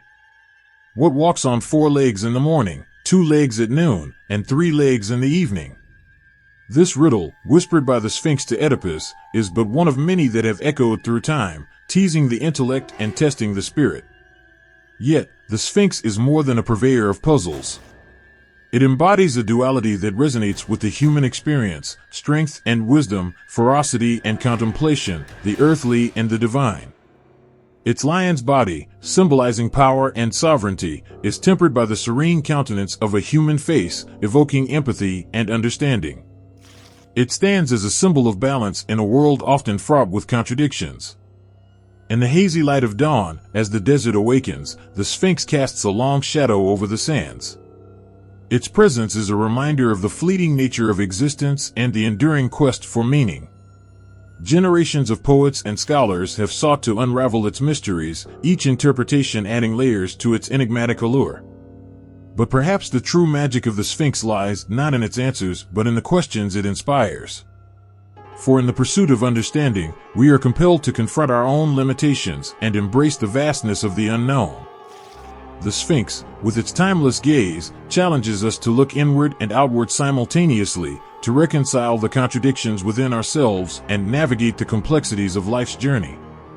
As the sun reaches its zenith, casting a golden glow upon the ancient stones, the Sphinx seems to come alive with whispered secrets. It is said that those who dare to listen may glimpse the hidden truths that lie buried beneath the surface of existence. In this way, the Sphinx becomes more than a statue, it becomes a doorway to the depths of human consciousness and the boundless expanse of the universe. In the cool embrace of twilight, when shadows lengthen and the desert sighs in the evening breeze, the Sphinx takes on a new guise. It becomes a guardian of transitions, marking the passage of time and the cyclical nature of life. The riddle of the Sphinx, with its layers of meaning and infinite interpretations, mirrors the complexities of our own journeys, from birth to maturity, from ignorance to enlightenment. And so, as we stand on the threshold of nightfall, gazing upon the timeless visage of the Sphinx, we are reminded of our place in the tapestry of existence. We are but travelers in a vast and mysterious landscape, seeking answers to questions that defy easy explanation. The Sphinx, with its silent wisdom and eternal gaze, invites us to ponder the riddles of our own hearts and minds, to embrace the unknown with courage and curiosity. In the end, the Sphinx remains a symbol of the enduring quest for knowledge and the timeless pursuit of truth. Its mysteries continue to beckon to those who dare to listen, offering glimpses of wisdom that transcend the boundaries of time and space. And as the stars illuminate the night sky above, we are reminded that some secrets are meant to be felt rather than understood, to evoke awe and wonder in the depths of our souls, where the true essence of the Sphinx resides. Imagine a realm where the air is thick with the weight of judgment, where every heartbeat echoes with the anticipation of a final reckoning. Here, in the ancient lands of Egypt, amidst the swirling sands and towering pyramids, lurks a figure of dread and awe, the devourer of souls, Ammit. In the heart of the underworld, where shadows dance with whispers of forgotten lives, Ammit stands sentinel. Part lion, part hippopotamus, and part crocodile, her monstrous form looms large against the backdrop of the Hall of Maat. Here, the souls of the deceased are weighed against the feather of Maat, goddess of truth and justice. This solemn ritual determines the fate of the departed, eternal paradise or eternal oblivion. Ammit, with her razor-sharp teeth and unrelenting hunger, embodies the fears of every soul standing before the scales of judgment. For she is not merely a mythical beast, but the embodiment of divine justice, a relentless force tasked with preserving cosmic balance. Her role as the devourer of souls is both terrifying and necessary, a reminder that actions in life echo into eternity. Legend whispers that Ammit waits patiently beside the scales, her eyes gleaming with anticipation as each heart is laid bare. In ancient Egyptian belief, the heart, seat of the soul and repository of deeds, holds the key to one's destiny. Should the heart prove heavy with the weight of sin, lies, theft, betrayal, Ammit's jaw snap shut, consigning the soul to eternal damnation. Yet, amid the fear she inspires, there lies a profound lesson. Ammit's presence underscores the importance of moral integrity and righteous conduct. Her relentless pursuit of justice serves as a cautionary tale, urging the living to tread carefully on their earthly journey. For every choice, every deed, echoes in the halls of eternity, where Ammit waits with unwavering vigilance. But there is more to Ammit than her fearsome visage and unyielding judgment. Behind her monstrous exterior lies a deeper truth, a truth woven into the fabric of existence itself. She is a mirror reflecting the complexities of human nature, where light and shadow dance in perpetual conflict. Her role as the devourer of souls invites introspection and self-examination, challenging each soul to confront its own darkness and strive for purity of heart. In the quiet moments before dawn, when the stars fade into the embrace of morning light, Ammit's presence lingers like a haunting melody. She is a reminder of the fragility of life and the impermanence of earthly desires. Her relentless gaze pierces through layers of pretense and illusion, revealing the essence of truth that lies at the core of existence. And yet, despite her fearsome reputation, there is a sense of inevitability in Ammit's role. She is not a creature of malice, but a guardian of cosmic order, entrusted with the solemn duty of upholding the principles of Ma'at. In her presence, the boundaries between life and death blur, offering glimpses of a greater tapestry where each thread, every soul, every deed, is woven with purpose. As the ages turn and civilizations rise and fall, the legend of Ammit endures, a timeless testament to the enduring power of myth and the human quest for meaning. Her story resonates across cultures and epochs, speaking to the universal truths that transcend the boundaries of time and space.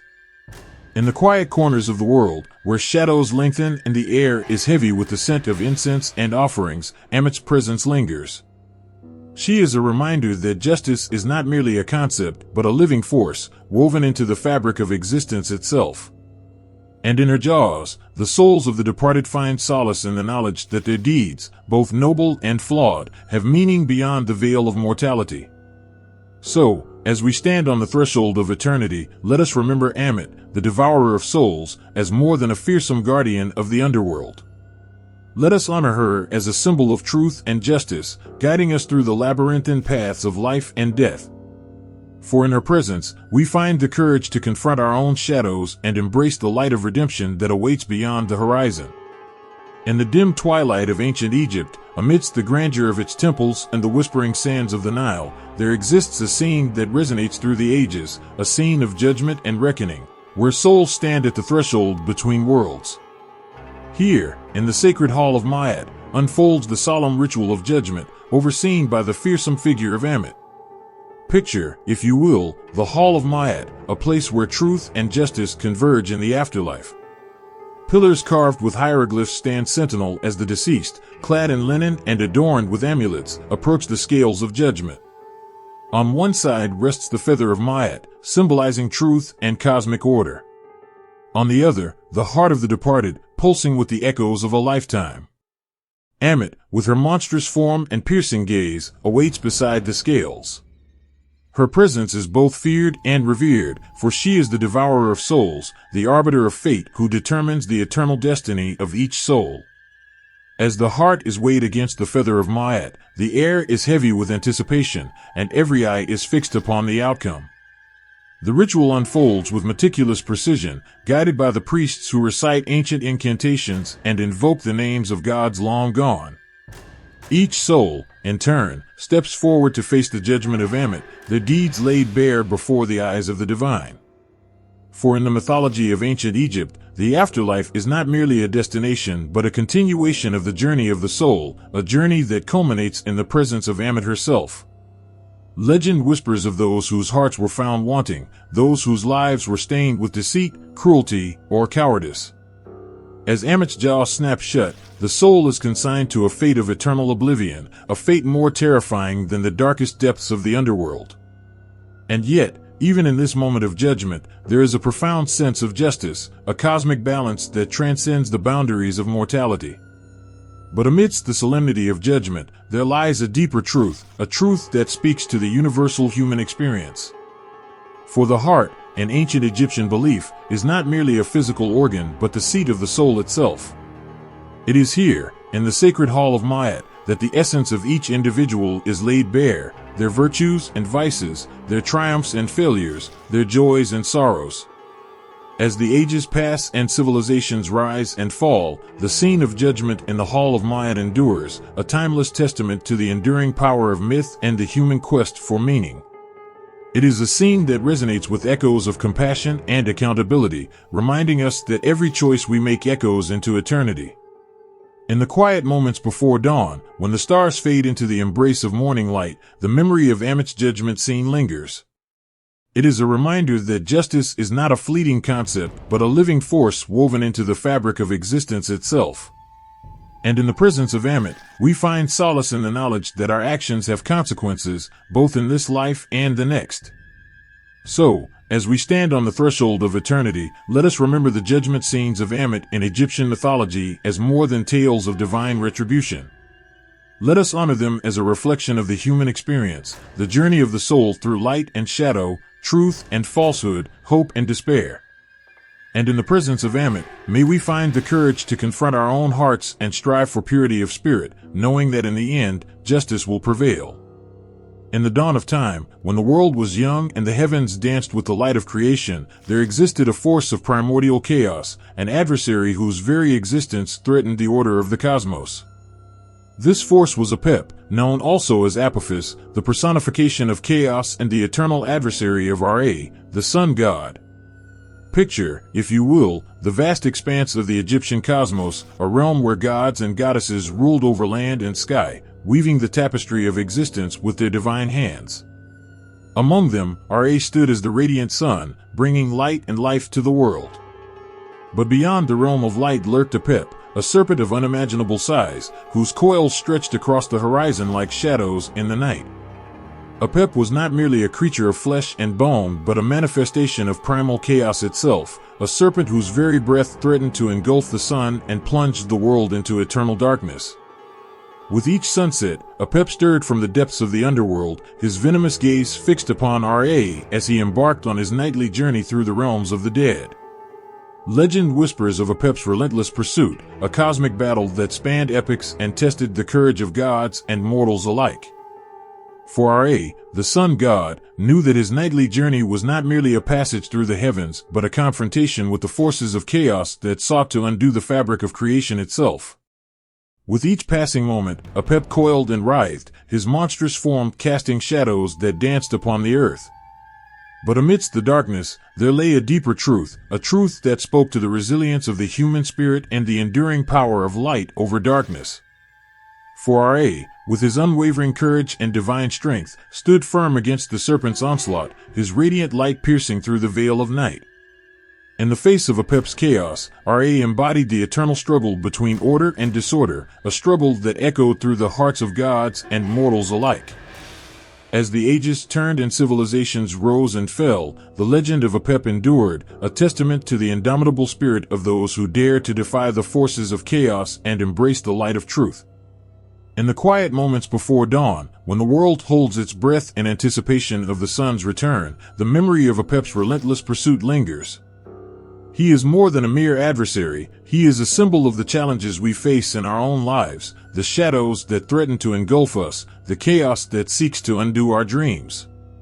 And yet, like Ra, we possess the strength to confront our fears and forge ahead, guided by the light that burns within each of us. In the presence of Apep, we find not only a reminder of the eternal struggle between light and darkness, but also a testament to the power of courage and resilience. For in the face of adversity, we discover our own strength, the strength to rise above chaos and embrace the dawn of a new day. And so, as we stand on the threshold of eternity, let us remember Apep, the personification of chaos and adversary of Ra, as more than a mythical serpent. Let us honor him as a symbol of the challenges we face in our own lives and the courage it takes to confront them. And in the presence of Apep, may we find the inspiration to embrace the light that shines within us all, knowing that in the end, it is our resolve that will prevail over the shadows of chaos. In the annals of ancient Egypt, amidst the swirling sands and timeless monuments, there existed a saga that echoed through the ages. A saga of mythological battles and sacred rituals against the embodiment of chaos itself, Apep. Picture, if you will, the twilight hour when the sun dips below the horizon, casting long shadows over the land. In this moment of transition, when the world hangs between light and darkness, the serpent Apep stirs from his slumber in the depths of the underworld. His coils writhe with malevolent intent, his eyes gleaming with a hunger for the light that Ra, the sun god, brings to the world. For Ra, each night was not merely a journey through the heavens, but a confrontation with Apep, a battle that spanned epochs and tested the very fabric of existence. With each sunset, Ra embarked on his celestial bark, guided by the prayers and rituals of his devoted followers. They knew that their prayers were more than mere words, they were shields of light against the encroaching darkness. Legend whispers of the rituals enacted to thwart Apep's relentless pursuit. Priests and priestesses, adorned in ceremonial garb, stood vigil at temples dedicated to Ra. They chanted hymns and lit sacred fires, their voices rising in unison to create a barrier of sound and light. In this symphony of devotion, they sought to fortify Ra's resolve and weaken Apep's grasp on the world. But the battle against Apep was not waged solely in the realms of the divine. It resonated within the hearts of every soul who dared to face their own shadows and confront the chaos that threatened to engulf them. For Apep was more than a mythical serpent, he was a symbol of the fears and doubts that lurk within the human spirit, the darkness that seeks to extinguish the light of hope and courage. In the temples of ancient Egypt, amidst the flickering torches and the scent of incense, priests performed rituals of purification and protection. They invoked the names of gods and goddesses, weaving spells of power and resilience. These rituals were not mere superstitions but expressions of faith and determination, a testament to the enduring belief that goodness and order would triumph over chaos and discord. As the ages turned and civilizations flourished, the rituals against Apep evolved, adapting to the shifting currents of belief and understanding. Yet, their essence remained unchanged, a steadfast commitment to uphold the cosmic balance and preserve the light that Ra bestowed upon the world. In the quiet moments before dawn, when the first rays of sunlight pierce the darkness, the memory of these mythological battles and rituals lingers. They are a reminder that the struggle against chaos is not confined to the pages of ancient texts, but is woven into the tapestry of human experience itself. For each of us faces our own battles against the forces of darkness, whether they manifest as doubts that plague our minds or challenges that test our resolve. And in these moments, we draw strength from the rituals of courage and resilience that have endured through the ages. They remind us that, like Ra and his devoted followers, we possess the power to confront adversity with unwavering faith and unwavering resolve. And so, as we stand on the threshold of eternity, let us remember the mythological battles and rituals against Apep as more than tales of ancient heroism. Let us honor them as timeless lessons in the triumph of light over darkness, courage over fear, and hope over despair. And in the presence of Apep, may we find the inspiration to face our own shadows with the same determination and devotion that guided the ancient priests and priestesses of Egypt. In the timeless expanse before the birth of time itself, there existed a primordial ocean, a sea of chaos and potential from which all creation would spring forth. At the heart of this vast and swirling abyss dwelt Tiamat, a deity of immense power and primordial wisdom. Her presence loomed over the waters, a symbol of both motherly nurture and fierce protection. Imagine, if you will, the swirling mists and the gentle ebb and flow of the waters, where Tiamat's essence mingled with the very fabric of creation. She was not merely a goddess, but the embodiment of the chaotic waters that teemed with life yet harbored the seeds of destruction. In her depths lay the potential for all that would come to be, a canvas upon which the cosmos would paint its first strokes. Legend whispers of Tiamat's consort, Apsu, the freshwater deity whose calm demeanor balanced her tempestuous nature.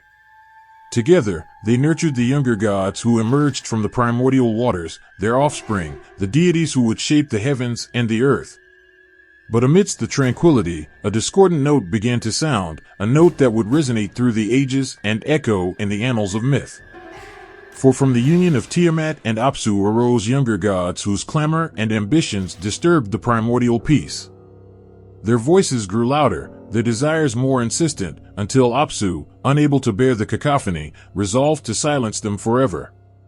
Yet, Tiamat, in her wisdom and maternal instinct, foresaw the consequences of such an act, a cataclysm that would echo through the cosmos. In the quiet of the night, as the stars blinked into existence and the moon cast its silvery glow upon the waters, Tiamat's resolve hardened. She would not allow her children to fall victim to Apsu's wrath. And so, with a heart heavy yet steadfast, she summoned forth the forces of chaos and transformation, the primal dragons, creatures of immense power and boundless potential. These dragons, born from the depths of Tiamat's essence, rose from the waters like living embodiments of her will.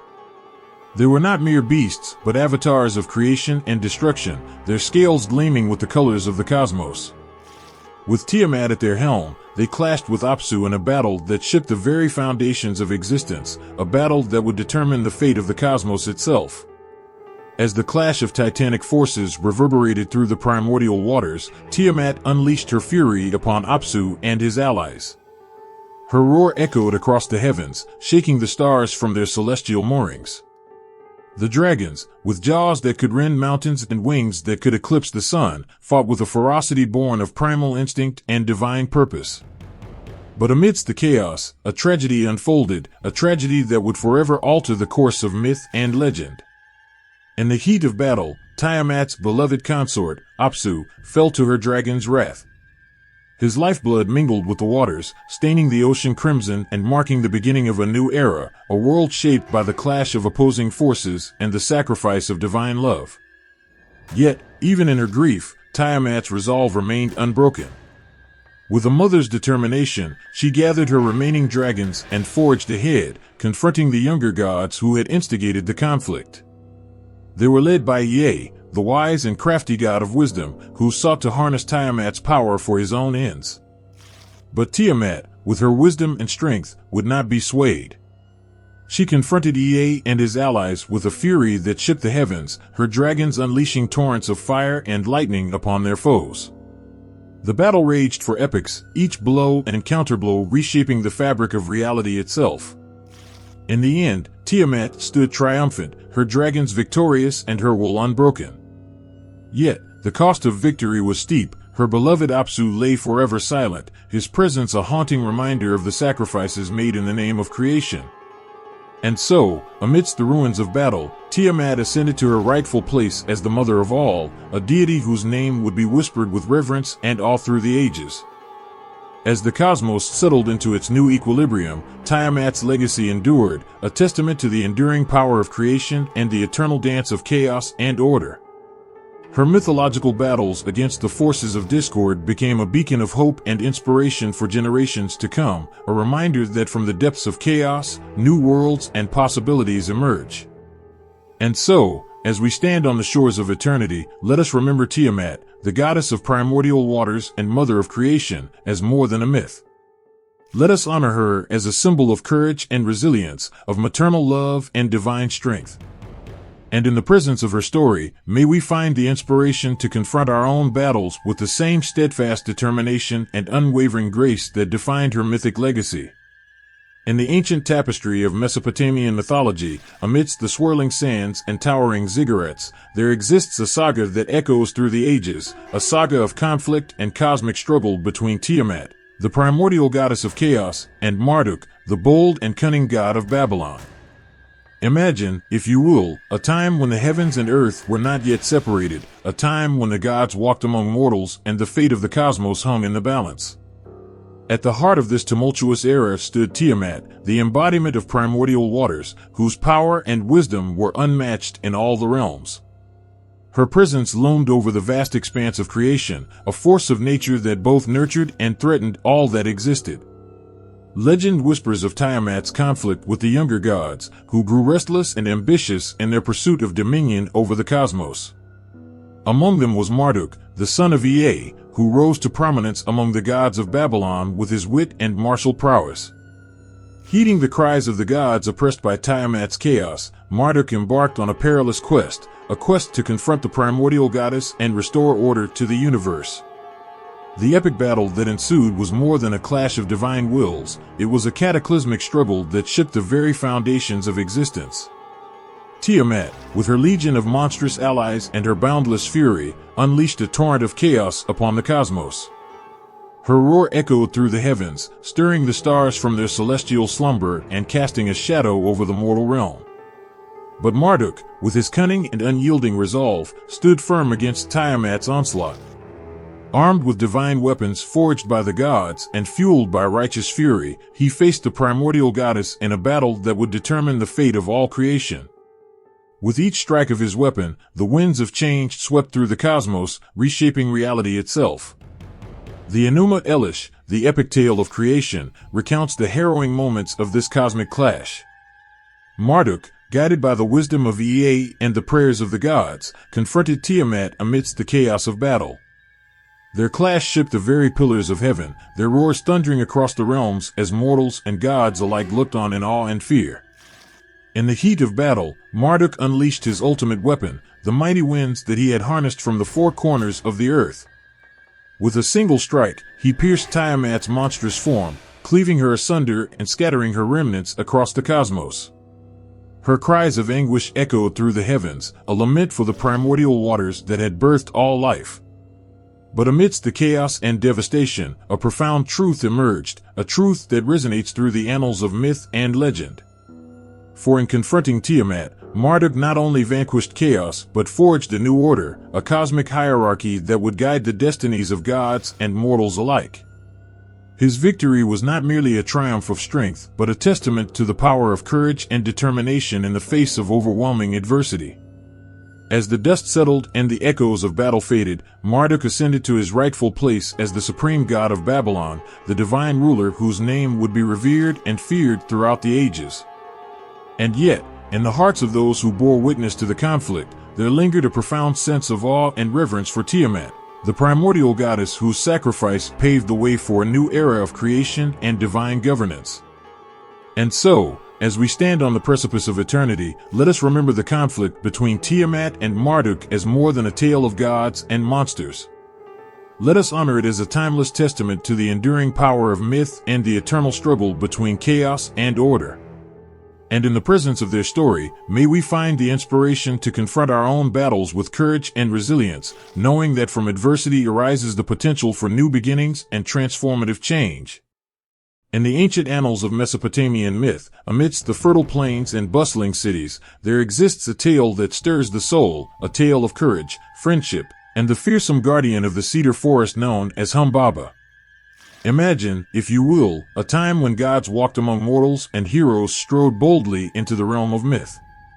Among these heroes was Gilgamesh, the bold and mighty king of Uruk, whose thirst for glory and wisdom knew no bounds.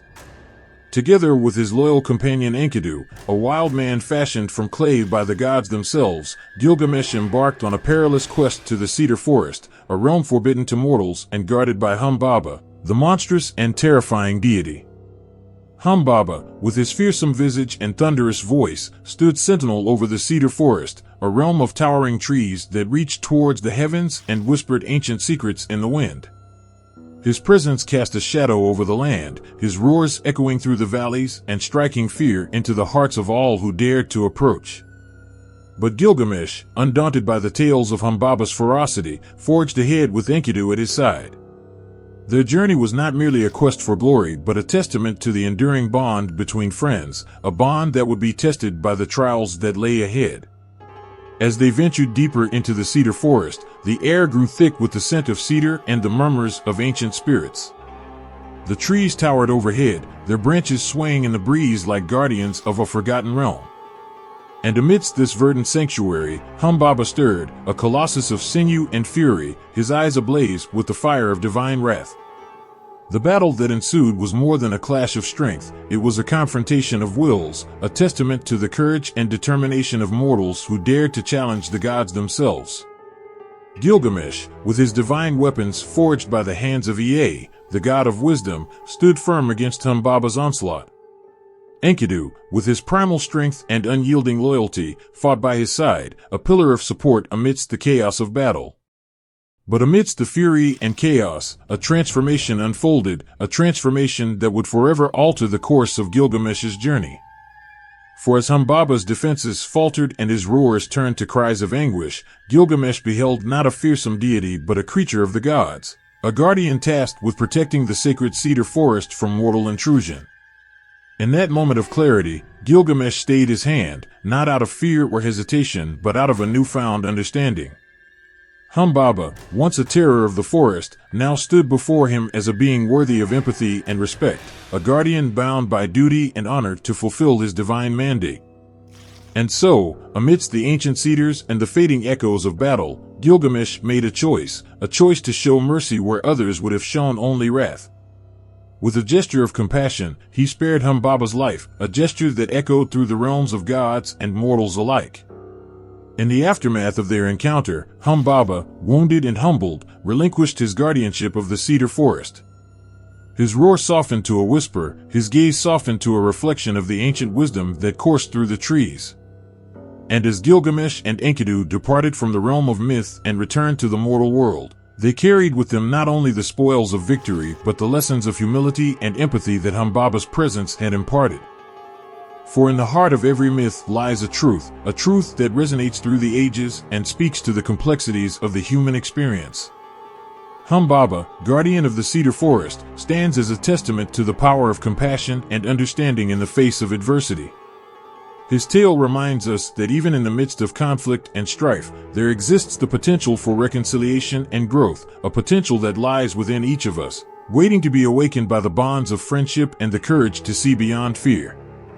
And so, as we gaze upon the ancient cedars and listen to the whispers of the wind, let us remember Humbaba not as a monster of myth, but as a guardian whose story continues to inspire and enlighten. May his tale echo through the corridors of time, a reminder of the enduring power of empathy and the transformative journey towards wisdom and understanding. In the heart of Mesopotamia, amidst the ancient rivers and fertile plains, there exists a figure of mythic proportions, a guardian of the cedar forest known as Humbaba. His role in Mesopotamian mythology and heroic tales transcends mere legend. It embodies the timeless struggle between humanity and the forces of nature, courage, and the pursuit of wisdom. Picture, if you will, a land where gods and mortals intermingle, where the cedar forest stands as a sanctuary of divine power and ancient secrets. Humbaba, with his towering presence and fearsome countenance, embodies the essence of wilderness and the untamed spirit of the natural world. His role is not merely that of a guardian, but a symbol of the challenges that await those who dare to venture into the unknown. In the epic tale of Gilgamesh, Humbaba emerges as a formidable adversary, a test of strength and courage for the legendary king of Uruk and his loyal companion, Enkidu.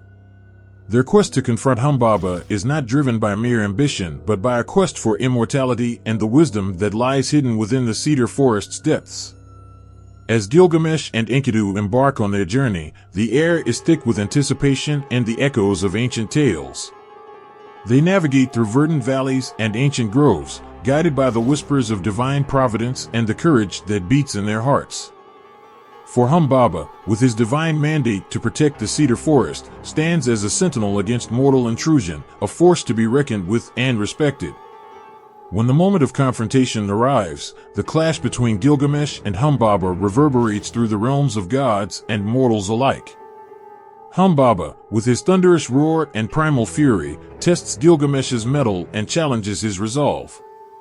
But amidst the chaos and the din of battle, a transformation unfolds, a transformation that transcends the boundaries of myth and speaks to the deeper truths of the human experience.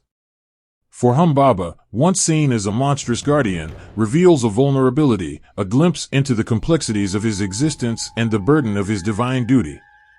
As Gilgamesh looks upon his adversary with newfound understanding, he recognizes not an enemy but a being bound by honor and duty to fulfill his role in the cosmic order.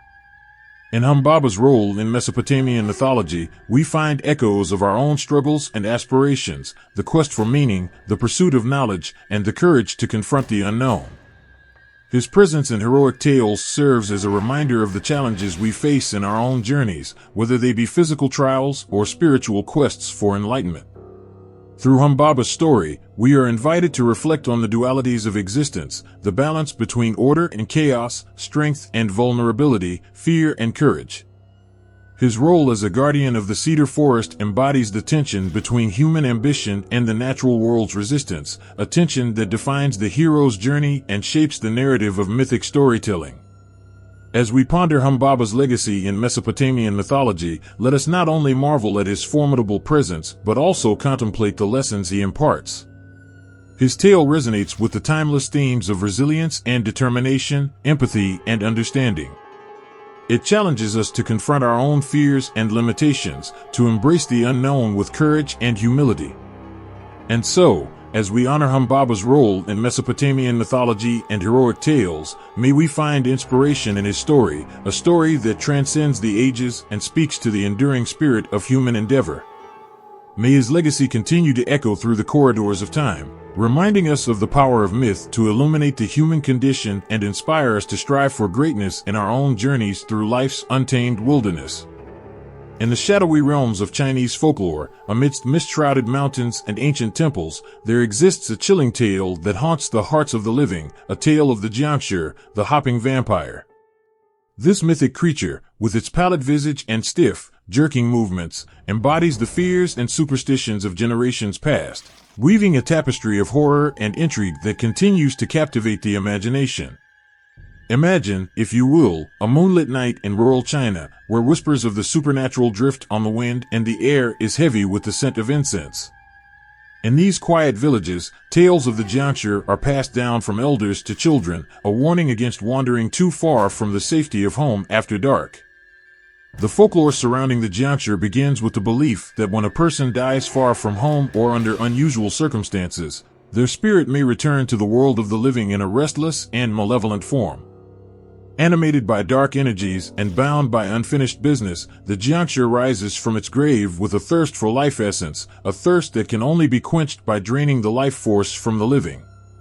Picture, if you dare, the Jiangshi's ghastly appearance, a corpse-like figure with skin as pale as death, its eyes wide and staring, its limbs stiff and awkwardly contorted. It moves not with the fluid grace of the living but with a peculiar hopping motion, propelled by a supernatural force that defies the natural order. Legend has it that the Jiangshi is susceptible to the light of day and can be temporarily subdued by sunlight or the glow of traditional Chinese talismans. Yet, under the cover of night, it roams freely, its presence heralded by the eerie silence that descends upon villages and the telltale sound of its hopping footsteps. In the folklore of the Jiangshi, tales of encounters with these spectral beings abound, stories of brave souls who faced the creature's wrath and lived to tell the tale.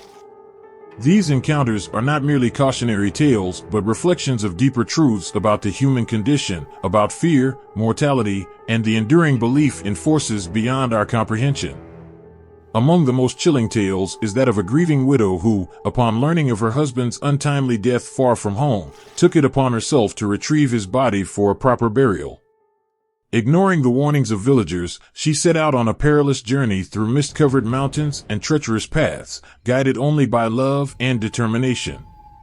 As she reached the desolate graveyard where her husband lay, the air grew thick with foreboding, a palpable sense of unease that seemed to seep from the very earth itself. With trembling hands and a heart heavy with grief, she uncovered his cold, lifeless form and prepared to bring him home. But as she turned to leave, a chill ran down her spine, a premonition of impending danger. For in the distance, she heard the unmistakable sound of footsteps, slow, deliberate, and unnaturally rhythmic. Through the swirling mists emerged a figure, a Jiangshi, its eyes fixed upon her with an otherworldly hunger. In that heart-stopping moment, the widow's courage faltered, her resolve tested by the specter of death itself. Yet, driven by love and a fierce determination to honor her husband's memory, she stood her ground. With trembling hands, she brandished a talisman of protection and uttered prayers of defiance, willing herself to confront the unearthly horror before her. The Jiangshi, sensing her fear and determination, paused in its relentless advance. For a fleeting instant, Time seemed to stand still, a silent battle of wills between the living and the dead, between love and malevolence. And then, as if guided by unseen hands, the creature turned away, its unearthly presence fading into the mists from whence it came. As dawn broke over the horizon, the widow clutched her husband's body close to her chest, her heart heavy with relief and gratitude. She had faced the juncture and emerged victorious, a testament to the resilience of the human spirit and the power of love to conquer even the darkest of fears.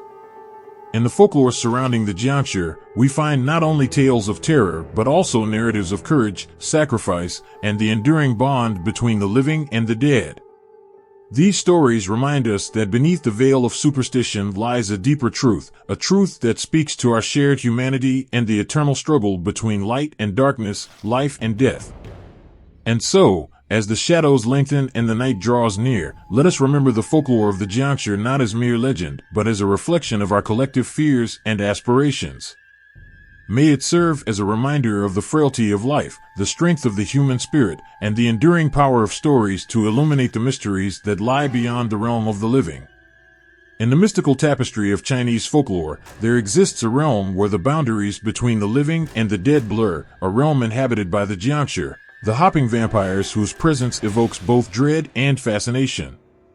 Their beliefs and rituals weave the tale of ancient customs, superstitions, and a deep-seated reverence for the spirits that transcend the mortal realm. Imagine, if you will, a moonlit night in a rural village where the air is thick with the scent of incense and the sound of chanting drifts from temple halls. In these sacred moments, villagers gather to pay homage to their ancestors and seek protection from malevolent forces that lurk in the shadows. Among these forces, the juncture stands as a testament to the fragile balance between life and death, the seen and the unseen. Beliefs surrounding the juncture are steeped in ancient wisdom and the teachings of Taoist philosophy. It is believed that when a person dies under tragic circumstances or far from home, their spirit may return in the form of a juncture, a restless soul animated by dark energies and bound by unresolved earthly attachments. This belief reflects a profound respect for the spiritual journey beyond death and the importance of honoring the deceased with proper rites and rituals. Rituals associated with the juncture are as varied as they are poignant, each one crafted to appease restless spirits and ward off supernatural malevolence. Among these rituals, the lighting of incense plays a central role, a fragrant offering to ancestors and protective talismans that invoke the blessings of benevolent spirits. The smoke from these incense sticks is believed to carry prayers and petitions to the heavens, forming a bridge between the earthly realm and the realm of the divine. In the heart of these rituals lies the practice of feng shui, a harmonious arrangement of space and energy that seeks to cultivate positive qi and ward off negative influences, including those of the juncture. Homes and temples are adorned with talismans and charms crafted from red paper, inscribed with sacred symbols and prayers of protection. These symbols are believed to repel malevolent spirits and ensure the safety and prosperity of those who dwell within. Central to the beliefs surrounding the juncture is the concept of yin and yang, the complementary forces of darkness and light, life and death, that shape the natural order of the universe. It is believed that the juncture, with its spectral presence and unearthly appearance, embodies the imbalance caused by a soul's disruption in its journey to the afterlife. Thus, rituals are performed not only to protect the living but also to guide the spirits of the departed towards peace and reconciliation. Legend has it that encounters with the juncture are met with a blend of fear and reverence, a recognition of its supernatural power and the mysteries it embodies. Villagers speak of rituals performed during the Ghost Festival, a time when the barriers between worlds are said to weaken and spirits roam freely among the living. Offerings of food, drink, and burning paper money are made to appease wandering souls and ensure their benevolence. Among the most poignant rituals is the practice of ancestor worship, a tradition that honors the wisdom and guidance of those who came before.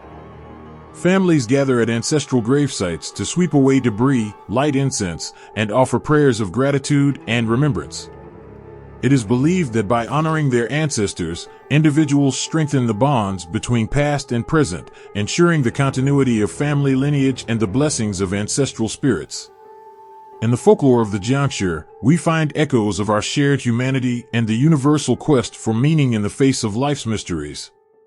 These beliefs and rituals offer not only protection from supernatural threats, but also a profound connection to the spiritual realms that shape our understanding of existence. They remind us that beyond the veil of the tangible world lies a realm of unseen forces and ancient wisdom, a realm where the past informs the present and the future is shaped by the enduring power of tradition. As we reflect on the beliefs and rituals associated with the Jiangshi, let us honor the traditions that have sustained generations and inspired reverence for the mysteries that lie beyond our comprehension. May we find solace in the rituals that unite us with our ancestors and guide us through the labyrinthine paths of life and death. And may we continue to embrace the teachings of ancient wisdom, seeking harmony with the unseen forces that shape our journey through the ages. In the realms of Chinese mythology, amidst the mist-shrouded peaks and ancient temples, there exists a creature of majestic grace and profound symbolism, the Qilin. Its description and symbolism weave a tale that transcends mere legend, evoking awe and reverence that resonate through the ages. Imagine, if you will, a land where the boundaries between the earthly and the divine blur, a land where the Qilin roams, its presence heralded by a gentle breeze and the whisper of leaves in ancient groves. This mythical beast, often depicted with the body of a deer, scales of a dragon, and a mane of flames, embodies the harmonious union of nature's noblest qualities. At first sight, the Qilin captivates with its ethereal beauty, a creature whose fur shimmers with iridescent hues, reflecting the wisdom of ages and the purity of spirit. Its eyes, deep pools of tranquility, gaze upon the world with a knowing serenity that transcends mortal understanding. Legends speak of its footsteps, which tread lightly upon the earth, leaving behind traces of blessings and good fortune. Symbolically, the Qilin represents prosperity, longevity, and the arrival of auspicious times. Its appearance is often seen as an omen of great events, a harbinger of peace, prosperity, and the fulfillment of noble endeavors. In Chinese culture, the sighting of a Qilin is believed to bring blessings to those who witness its presence, ensuring harmony and abundance in their lives. Yet, beyond its physical attributes and symbolic significance, the Qilin embodies a deeper truth, a truth that speaks to the interconnectedness of all beings and the eternal quest for enlightenment. It is said that the Qilin possesses the ability to discern the true nature of individuals, recognizing virtue and purity of heart with unwavering clarity. In ancient tales, the Qilin is often portrayed as a guardian of the innocent and a protector of the righteous. Its benevolence extends to all creatures, from the smallest songbird to the mightiest dragon, fostering a harmonious balance between humanity and the natural world. Its presence is a reminder of the inherent goodness that resides within each of us, a goodness that transcends differences and unites us in a shared journey towards greater understanding. Legends abound with stories of encounters with the Qilin, tales of travelers who, in moments of despair or uncertainty, found solace in the creature's gentle gaze. There are accounts of emperors who sought counsel from the Qilin, guided by its wisdom to rule with compassion and justice. Each encounter with the Qilin leaves an indelible mark, a testament to the enduring power of myth to inspire, uplift, and transform lives. Symbolically, the Qilin's role extends beyond individual encounters to encompass the broader tapestry of Chinese culture and spirituality. Its image adorns temples and palaces, carved into stone and painted onto scrolls as a testament to the enduring quest for harmony and enlightenment. Its presence in rituals and celebrations reaffirms the belief in the interconnectedness of all beings and the cyclical nature of existence. In the depths of symbolism, the Qilin embodies the essence of yin and yang, the complementary forces of darkness and light, strength and gentleness that shape the natural order. Its scales, reminiscent of a dragon's, symbolize protection and resilience against malevolent forces, while its serene countenance reflects the tranquility that comes from inner peace and spiritual enlightenment. Through the symbolism of the Qilin, we are invited to contemplate the mysteries of existence and the profound wisdom encoded within myth and legend. Its description resonates with our deepest aspirations, for harmony, for prosperity, and for a world where kindness and compassion reign supreme. In the presence of the Qilin, we find not only a creature of myth, but a beacon of hope, a reminder that within each of us lies the potential to embody the noblest qualities of humanity. And so, as we reflect on the description and symbolism of the Qilin, let us embrace its message with open hearts and minds. May we strive to embody its virtues in our daily lives, fostering harmony and understanding in our communities and beyond. And may the legend of the Qilin continue to inspire awe and reverence, transcending generations and guiding us on a timeless journey towards greater enlightenment and compassion. In the vibrant tapestry of Chinese art and literature, there exists a motif that transcends mere representation, a motif that embodies the essence of nobility, wisdom, and the eternal quest for harmony. This motif is none other than the Qilin, a creature whose presence in cultural expressions evokes awe, reverence, and a deep appreciation for the profound mysteries of existence. Imagine entering a world where ink dances on silk scrolls, creating landscapes alive with mythical beings and celestial wonders. Here, amidst the brushstrokes of ancient masters, the Qilin emerges, a creature of majestic grace and divine presence. Its depiction in Chinese art is a testament to the enduring power of myth to capture the imagination and stir the soul. In paintings, the Qilin is often portrayed amidst lush landscapes, its form blending seamlessly with the natural world. Its fur shimmers with iridescence, reflecting the play of light and shadow that symbolizes the balance of yin and yang. Its eyes, deep pools of wisdom, gaze serenely upon the viewer, inviting contemplation of life's mysteries and the interconnectedness of all beings. Symbolically, the Qilin's representation in Chinese art transcends mere aesthetics to embody profound spiritual truths. It is often depicted alongside other mythical creatures, such as the phoenix and the dragon, symbolizing a harmonious union of elemental forces and celestial powers. These compositions serve not only as visual delights, but as visual allegories, teaching lessons of virtue, resilience, and the pursuit of spiritual enlightenment. In literature, the Qilin takes on a narrative role that mirrors its symbolic significance in art. Tales abound of emperors and sages who encounter the Qilin on their journeys, seeking guidance and wisdom in times of uncertainty. These stories resonate with themes of justice, benevolence, and the timeless quest for cosmic harmony, a quest that spans generations and transcends the boundaries of mortal existence. One such tale tells of an emperor who, troubled by the challenges of ruling a vast empire, ventures into the depths of a mystical forest in search of answers. Amidst towering bamboo groves and cascading waterfalls, he encounters the Qilin, a creature whose presence illuminates the forest with an otherworldly radiance. In that transcendent moment, the emperor is granted visions of a future where peace and prosperity reign supreme, guided by the virtues of wisdom and compassion. In poetry, the Qilin becomes a muse for scholars and poets who seek to capture its essence in verse. Poems describe its ethereal beauty and its role as a guardian of sacred realms, where celestial energies converge and mortal aspirations find expression. Through lyrical verses, poets evoke a sense of wonder and reverence for the Qilin's timeless presence in the landscape of the human imagination.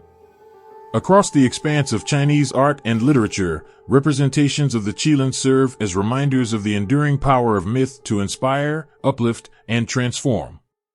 Its depiction in art and literature is not merely ornamental but imbued with profound spiritual significance, a testament to the human quest for meaning and the eternal yearning for harmony with the natural world. In contemporary times, the symbolism of the Qilin continues to resonate with audiences around the world, transcending cultural boundaries to touch the hearts and minds of individuals everywhere. Its depiction in modern art and literature reflects a universal longing for peace, prosperity, and the fulfillment of noble aspirations, an aspiration that transcends the passage of time and connects us to the timeless wisdom of our ancestors.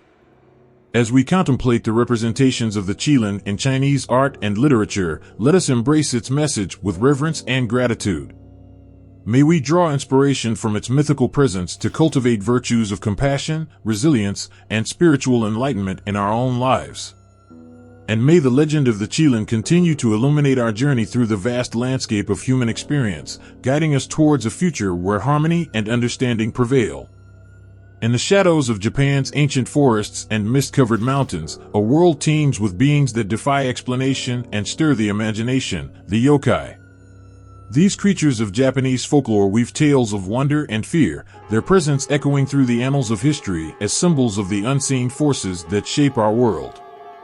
Imagine stepping into a realm where the veil between the mundane and the supernatural is thin, a realm where yokai roam amidst cherry blossoms and bamboo groves, their forms as varied as the whims of nature itself.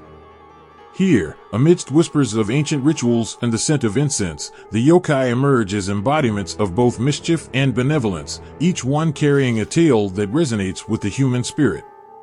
In Japanese folklore, yokai encompass a vast array of beings, from mischievous spirits that haunt deserted roads to noble guardians that protect sacred shrines. Their origins are as diverse as the landscapes they inhabit, rooted in the beliefs of ancient times when the natural world was imbued with the presence of kami, spirits that dwelled in trees, rivers, and mountains. One of the most iconic yokai is the kitsune, a fox spirit known for its cunning intellect and shapeshifting abilities. Legends speak of kitsune taking on human form to interact with mortals, often testing their virtues or granting blessings to the deserving. Their fur, a radiant shade of red or white, reflects the wisdom and agelessness of these mystical beings who navigate the realms between heaven and earth. Another revered yokai is the tengu, a bird-like creature with a long nose and wings like a crow's. Tengu are often depicted as protectors of mountains and guardians of sacred knowledge. They possess martial prowess and are known to challenge wandering monks and warriors, imparting lessons in humility and discipline through trials of strength and wisdom. The realm of yokai extends beyond individual beings to include entire categories of supernatural phenomena. Among these are the tsukumagami, household objects that gain sentience after 100 years of existence. From old umbrellas to discarded sandals, these animated objects roam the world, seeking vengeance on those who mistreated or neglected them during their years of service. One of the most poignant aspects of yokai folklore lies in its reflection of human emotions and societal norms. Yokai often embody the fears and desires of a community, manifesting as symbols of protection, fertility, or the consequences of greed. Through tales passed down through generations, these beings teach valuable lessons about respect for nature, empathy for others, and the consequences of one's actions. Throughout Japanese history, yokai have been celebrated in art, literature, and festivals that honor their presence in the cultural tapestry of the nation. Paintings and woodblock prints depict yokai in vivid detail, capturing their otherworldly beauty and uncanny abilities. These artworks serve not only as visual delights, but as reminders of the enduring power of myth to inspire wonder and curiosity. In literature, yokai appear in classic tales such as Tales of the Heike and The Tale of Genji, where they play pivotal roles in shaping the destinies of heroes and heroines. Their interactions with human characters reveal insights into the complexities of human nature and the eternal struggle between good and evil. Through these narratives, yokai continue to captivate readers and scholars alike, inviting exploration of the supernatural realms that lie beyond our everyday perception. In contemporary times, the allure of yokai persists in popular culture through anime, manga, and films that reimagine these ancient beings for modern audiences. From friendly spirits that aid protagonists on their quests to malevolent entities that challenge the boundaries of human understanding, yokai continue to fascinate and inspire new generations of storytellers and artists. As we reflect on the overview of yokai in Japanese folklore, let us embrace the wonder and mystery that these creatures evoke. May we draw inspiration from their tales of bravery and compassion, learning from their wisdom and resilience in the face of adversity. And may the legacy of yokai continue to enrich our understanding of the supernatural forces that shape our world, reminding us of the enduring power of myth to illuminate the human experience. In the heart of Japanese folklore, amidst the whispers of ancient forests and lantern-lit streets, dwell creatures that defy explanation and stir the soul, yokai. These beings of wonder and mystery populate tales that have captivated generations, their stories weaving through the fabric of cultural memory like threads of silk spun by celestial beings. Imagine a moonlit night where shadows dance and whispers of the unseen echo through the air. In the midst of this ethereal landscape, one encounters the tengu, a proud and enigmatic creature with the visage of a bird and the wisdom of ages. Legends speak of the tengu as guardians of sacred mountains, their wings spanning the heavens as they impart martial prowess and spiritual insight to those deemed worthy. Among the most beloved yokai is the kitsune, a fox spirit known for its cunning intellect and shape-shifting abilities. Tales abound of kitsune assuming human form to interact with mortals, their radiant fur shimmering in the moonlight as they navigate the complexities of love, loyalty, and the pursuit of wisdom. Some kitsune are mischievous tricksters, playing pranks on unsuspecting travelers, while others are benevolent guardians, offering blessings and protection to those in need. In contrast, the Oni embodies the darker shades of yokai lore, a fearsome demon with horns and a visage that strikes fear into the hearts of mortals. Oni are often depicted as agents of chaos, their presence heralding calamity and misfortune. Yet, beneath their fearsome exterior lies a deeper symbolism, a reminder of the consequences of unchecked desire and the struggle against one's inner demons. One of the most poignant yokai tales revolves around the Yukiana, a spirit of snow who appears on cold winter nights, her pale beauty and icy breath freezing the hearts of those who encounter her. Legends speak of her as both a harbinger of death and a symbol of tragic love, her ethereal presence evoking both awe and melancholy in equal measure. In some versions of the tale, the Yukiana is portrayed with a heartrending longing for the warmth of human companionship, forever condemned to wander the frozen landscapes in search of solace. Another beloved yokai is the tanuki, a shape-shifting creature with a penchant for mischief and merriment.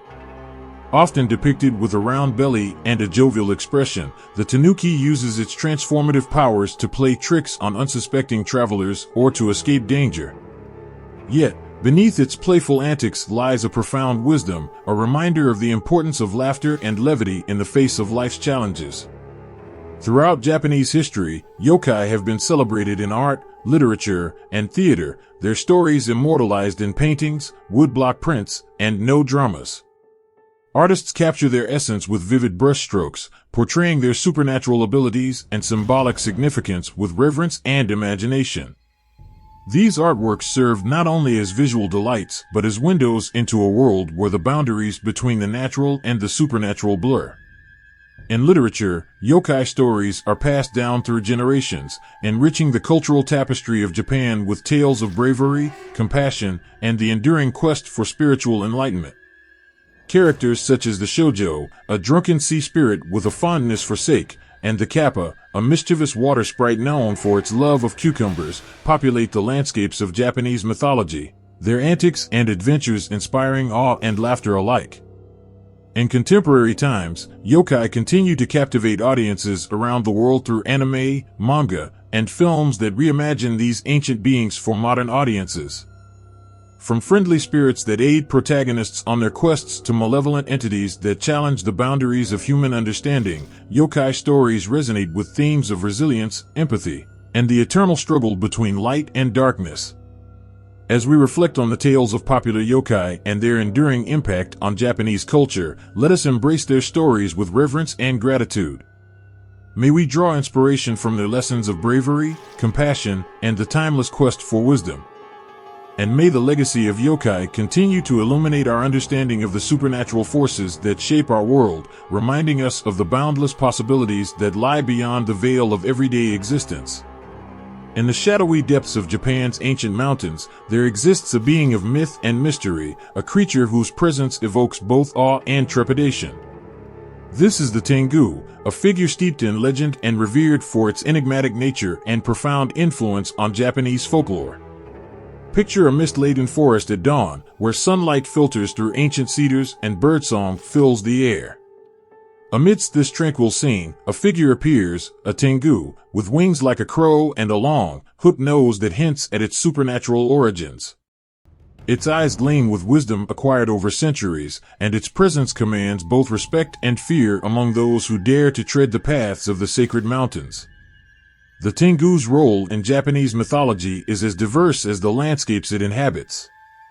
Known primarily as guardians of mountains and forests, Tengu are revered for their martial prowess and spiritual wisdom. In ancient times, they were believed to be manifestations of kami, spirits that dwelled in natural phenomena, and were honored by ascetic monks who sought enlightenment in their presence. Legends abound of Tengu challenging wandering warriors and monks, testing their resolve and imparting lessons in humility and discipline.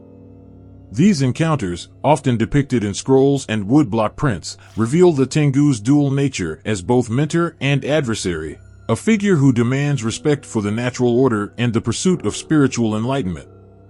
In some tales, Tengu are depicted as benevolent protectors, using their supernatural abilities to aid those in need or to punish the wicked.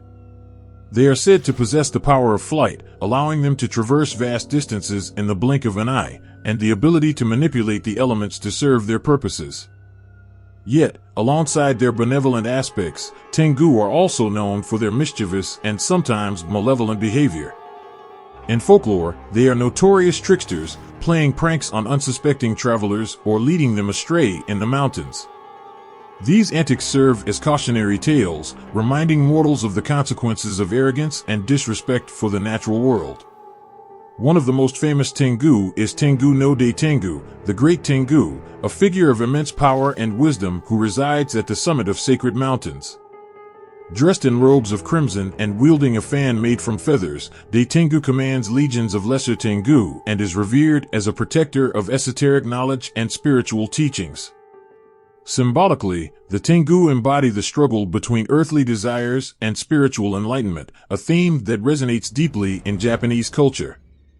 Their long noses are said to symbolize their ability to discern truth from falsehood, while their wings represent the transcendence of earthly limitations and their role as intermediaries between the mortal realm and the divine. In art and literature, Tengu are depicted in various forms, from fearsome warriors clad in armor to wise sages offering guidance to seekers of wisdom. Their presence in no theater and kabuki plays enriches these performances with themes of honor, loyalty, and the eternal quest for inner peace. Contemporary interpretations of Tengu in popular culture continue to captivate audiences worldwide, from manga and anime that reimagine these ancient beings as heroes and villains to films that explore their complex relationships with humans and other yokai. Through these modern interpretations, the legacy of Tengu lives on, inspiring new generations to explore the mysteries of Japanese mythology and the enduring wisdom of its legendary creatures. As we contemplate the description and role of Tengu in Japanese folklore, let us embrace their timeless significance with reverence and curiosity. May we draw inspiration from their tales of courage, wisdom, and spiritual insight, learning from their example as guardians of nature and guides on the path to enlightenment. And may the legend of Tengu continue to illuminate our understanding of the supernatural forces that shape our world, reminding us of the enduring power of myth to enrich and transform the human experience. Certainly. Here's a heart-touching exploration of legends involving Tengu and humans.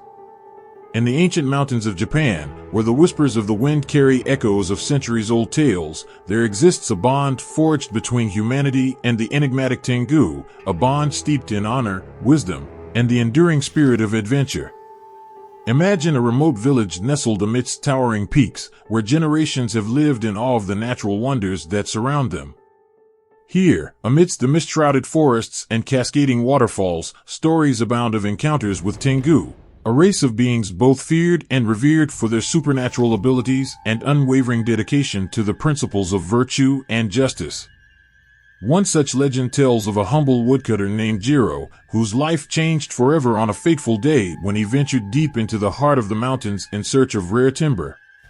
As he wielded his axe with practiced precision, the air around him seemed to thicken with an otherworldly presence, a feeling that sent shivers down his spine and quickened his pulse. Suddenly, from amidst the ancient cedars, emerged a figure unlike any he had ever seen, a Tengu, with wings outstretched and eyes that gleamed with a wisdom beyond mortal comprehension. In that moment, fear and awe mingled in Jiro's heart as he stood face to face with a creature of myth and legend. But instead of striking fear into his heart, the Tengu spoke with a voice that resonated with both authority and compassion. Jiro, it said, your reverence for these forests and your dedication to your craft have not gone unnoticed. I have watched as you have toiled with respect for the balance of nature, and I am impressed. Jiro could scarcely believe his ears. Here was a being revered as both guardian and arbiter of the mountains, acknowledging his humble efforts. Over the following days, the Tengu appeared to Jiro in dreams and visions, imparting teachings on the sanctity of the natural world and the interconnectedness of all living things. Through these encounters, Jiro's understanding of his role as a steward of the mountains deepened. He learned to harvest timber with a reverence for the trees that sustained his livelihood, ensuring that each felled tree was honored with gratitude and respect. In return, the Tengu continued to guide him, offering wisdom that transcended the boundaries of mortal knowledge. In another tale, a young samurai named Akira found himself facing insurmountable odds in a battle against a rival clan. As his forces dwindled and hope waned, he encountered a Tengu on the eve of battle, a formidable warrior with wings of ebony and a gaze that spoke of centuries spent honing the art of combat. The Tengu offered Akira a pact. In exchange for his loyalty and dedication to justice, the Tengu would imbue him with the strength and courage to overcome his adversaries. With a solemn nod, Akira accepted, and in the heat of battle, he fought with a skill and ferocity that defied mortal limitations. Time and again, the Tengu appeared at critical junctures, guiding Akira with tactical insight and moral clarity. Through their alliance, Akira emerged victorious, not only in battle but in the hearts of his people, who revered him as a hero blessed by the spirits of the mountains. These legends of Tengu and humans speak to a deeper truth, that beyond the veil of the mundane lies a realm where honor, courage, and wisdom intertwine with the supernatural forces that shape our world. They remind us of the enduring power of myth to inspire and uplift, offering glimpses into the hidden realms where mortals and spirits coexist in harmony and mutual respect. As we reflect on these tales, let us honor the legacy of Tengu and their timeless bond with humanity. May we draw strength from their teachings of humility and perseverance, learning from their example as guardians of nature and guides on the path to enlightenment. And may the legends of Tengu continue to weave their magic, inspiring new generations to embrace the mysteries of the natural world and the boundless possibilities that lie beyond. In the ancient tapestry of Indian mythology, amidst the flickering flames of ritual fires and the chants of ancient hymns, there exists a creature that stirs both fear and fascination, the Rakshasa. These beings, with their sinister allure and formidable powers, embody the duality of darkness and complexity that echoes through the annals of time. Picture a moonlit night in the dense forests of the subcontinent, where shadows dance and whispers carry on the breeze. It is here, in the depths of wilderness, that tales of Rakshasas find their genesis, a creature of legend whose origins are as enigmatic as the night itself. Rakshasas are often portrayed as malevolent beings, with features that betray their demonic lineage. They possess fearsome forms, some with grotesque visages, others with deceptive beauty that masks their true nature. Their eyes gleam with an otherworldly light, reflecting the depths of their ancient malice and cunning intellect. Yet, beyond their fearsome exterior lies a complexity that defies easy categorization. Rakshasas are not mere agents of chaos, they embody a spectrum of characteristics that mirror the human condition itself. Some are depicted as noble warriors, bound by honor and duty, while others revel in their role as agents of darkness and temptation. Varieties of Rakshasas abound in mythological lore, each with distinct attributes and roles within the cosmic drama. There are the Rakshasas of great strength and physical prowess, capable of rending mountains asunder and challenging even the mightiest gods. These titans of power evoke both awe and dread, their names whispered in reverence or fear by mortals and immortals alike. Among the Rakshasa clans, legends speak of leaders who wielded authority with iron resolve, enforcing their dominion over realms both terrestrial and celestial. Their kingdoms spanned vast territories, where they ruled with a blend of ruthless pragmatism and a code of honor known only to their kind. In contrast, some Rakshasas are masters of illusion and deception, wielding magic that bends reality to their whims. They cloak themselves in glamour, luring unwary travelers into their clutches with promises of wealth or forbidden knowledge. These tricksters blur the line between reality and fantasy, ensnaring their victims in webs of intrigue and peril. Yet, amid the tales of darkness, there are also stories of redemption and transformation. Some Rakshasas, touched by compassion or enlightened by wisdom, have turned away from their malevolent ways to champion noble causes or aid virtuous heroes in their quests. These narratives remind us that even in the darkest corners of existence, redemption and change are enduring themes that resonate across cultures and epochs. The characteristics of Rakshasas extend beyond physical prowess and magical aptitude. They embody moral complexities and psychological depth, grappling with desires and motivations that mirror our own human struggles. In their conflicts with gods and mortals alike, Rakshasas challenge the boundaries of power and morality, forcing protagonists to confront their inner demons and outer adversaries alike. In art and literature, Rakshasas are depicted with vivid imagery and narrative depth, their tales woven into the fabric of epic sagas and timeless myths. From the pages of ancient scriptures to the brushstrokes of master artists, they evoke a range of emotions, from fear and awe to empathy and understanding. As we contemplate the characteristics and varieties of Rakshasas, let us embrace their role as mirrors of our own humanity. May we draw inspiration from their tales of strength and resilience, learning from their flaws and virtues alike. And may the legends of Rakshasas continue to enrich our understanding of myth and legend, reminding us of the enduring power of storytelling to illuminate the human experience in all its complexity and wonder. In the vast tapestry of Hindu epics, amidst the clash of divinity and mortal heroism, there exist figures whose names evoke both dread and fascination, the famous Rakshasas. These beings of formidable power and dark allure weave themselves into the fabric of timeless tales, leaving an indelible mark on the hearts and minds of those who hear their stories. Picture yourself amidst the tumultuous battleground of the Ramayana, where righteousness and villainy collide in a saga that spans kingdoms and generations. Here, amidst the echoing war cries and the clash of celestial weapons, stands Ravana, the epitome of Rakshasa might and ambition. Ravana, with his 10 heads crowned in arrogance and mastery over the dark arts, commands legions of Rakshasas who bow before his unmatched prowess. His name strikes fear into the hearts of gods and mortals alike, for he is not merely a conqueror of lands, but a symbol of unchecked desire and the consequences of hubris.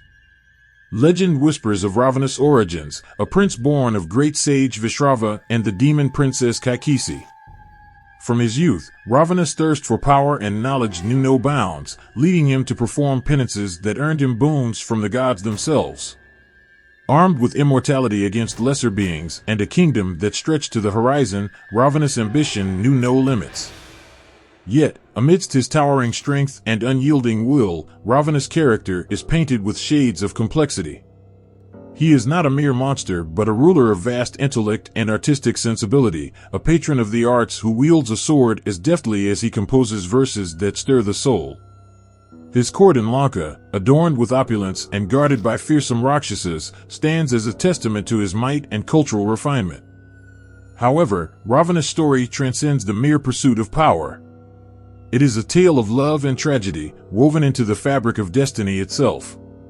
His heart, though boundless in its capacity for conquest, is ensnared by the beauty and purity of Sita, wife of Lord Rama, the divine hero whose path intersects fatefully with the Rakshasa king. In another epic, the Mahabharata, another famous Rakshasa emerges from the depths of lore, Gatotkacha, son of the Pandava Bhima and the Rakshasa princess Hidimba. Unlike the malevolence of Ravana, Gatotkacha embodies loyalty and bravery, serving as a steadfast ally in the Pandavas' quest for justice and righteousness. Gatotkacha's form is monstrous and fearsome, with blazing red eyes and teeth that gleam in the darkness of battle. Yet, beneath his fearsome exterior beats a heart filled with devotion for his mortal kin. He stands as a guardian against the forces of evil, wielding his immense strength and magical abilities to protect those he loves. In the Great War of Kurukshetra, Gatotkacha becomes a pivotal figure, unleashing havoc upon the Kaurava armies with his colossal form and unrivaled ferocity. His sacrifices and courage inspire awe and admiration, earning him a place of honor in the annals of epic heroism alongside his mortal relatives. These tales of famous Rakshasas in Hindu epics resonate with timeless themes of ambition, love, loyalty, and the eternal struggle between good and evil. They remind us that even beings of darkness possess depths of character and motivations that mirror our own human experiences. Through their stories, we glimpse into the complexities of virtue and vice, fate and free will, and the enduring power of myth to illuminate the human condition. As we reflect on the legends of Ravana and Gatotkacha, let us embrace the lessons they impart. May we draw strength from their triumphs and learn from their flaws, navigating our own paths with courage and compassion. And may the stories of these famous Rakshasas continue to stir our hearts and minds, reminding us of the enduring power of storytelling to inspire, provoke, and illuminate the depths of our shared humanity. In the vast expanse of Hindu mythology, amidst the celestial realms where gods and demons clash in eternal battles, there soars a figure whose wings span the heavens, a creature of divine origin and unparalleled significance. This is the tale of Garuda, the mighty eagle who embodies courage, loyalty, and the timeless struggle for freedom and righteousness. Imagine a world where the skies tremble with the beat of mighty wings, where the sun itself casts a golden glow upon the feathers of a being born of primordial chaos. Garuda emerges from the depths of creation, a creature of immense power and grace, destined to shape the destiny of gods and mortals alike. Garuda's mythological origin is woven into the very fabric of existence. Born to Vinata, wife of sage Kashyapa, and Kadru, mother of serpents, Garuda's birth heralds a cosmic duality, a union of sky and earth, of light and darkness. His lineage intertwines with the eternal conflict between gods and demons, where destiny's threads weave through the tapestry of time. From his earliest moments, Garuda's destiny is entwined with duty and honor. He emerges from the cosmic egg with wings that span the heavens and a heart that beats with the fire of righteousness. His form is resplendent, with feathers that shimmer like molten gold, reflecting the purity of his spirit and the divine essence within. Yet, Garuda's journey is not without trials. As a young eagle, he faces the wrath of his mother Kadru, who binds his mother Vinata in servitude through a wager gone awry. Garuda, driven by filial duty and righteous fury, undertakes a heroic quest to liberate his mother from her serpentine bonds. In his quest for freedom, Garuda embarks on an odyssey that traverses the celestial realms and the depths of the underworld. He confronts serpents of unimaginable size and cunning, overcoming each trial with the strength of his wings and the wisdom of his noble heart. His deeds echo through the cosmos, earning him the respect of gods and mortals alike. Garuda's significance extends beyond mere mythological prowess. He embodies the virtues of loyalty and sacrifice, standing as a symbol of courage and devotion in the face of adversity. His unwavering determination to uphold righteousness and protect the innocent inspires awe and reverence among those who hear his tale. In Hindu iconography and lore, Garuda is depicted as the mount of Lord Vishnu, the preserver of the universe and the embodiment of divine mercy and justice. Together, they traverse the heavens and earth, upholding cosmic order and vanquishing darkness wherever it lurks. Garuda's allegiance to Vishnu signifies not just a bond of master and mount, but a partnership forged in the crucible of celestial conflict and shared purpose. Throughout Hindu epics and scriptures, Garuda's exploits resonate with themes of heroism and selflessness. His role in retrieving the elixir of immortality, the Amrita, from the depths of the ocean is legendary, symbolizing his pivotal role in the cosmic drama of creation and destruction. His wings carry him across the boundaries of worlds, bridging the gap between mortal aspirations and divine destinies. As we reflect on the mythological origin and significance of Garuda, let us honor his legacy. May we draw strength from his courage and unwavering commitment to righteousness. And may the tale of Garuda continue to soar through the ages, inspiring generations to embrace the virtues of honor, loyalty, and the enduring quest for truth and justice in all its forms. In the ancient annals of Hindu mythology, amidst the celestial realms where gods and demons weave their eternal tales, there exists a figure whose name resonates with awe and reverence, Garuda, the mighty eagle whose wings span the cosmos. His stories are not mere legends, but epics that stir the soul, filled with courage, devotion, and the timeless struggle between light and darkness. Imagine a world where the sun casts a golden glow upon the feathers of Garuda, as he soars through the heavens with the grace of a divine being.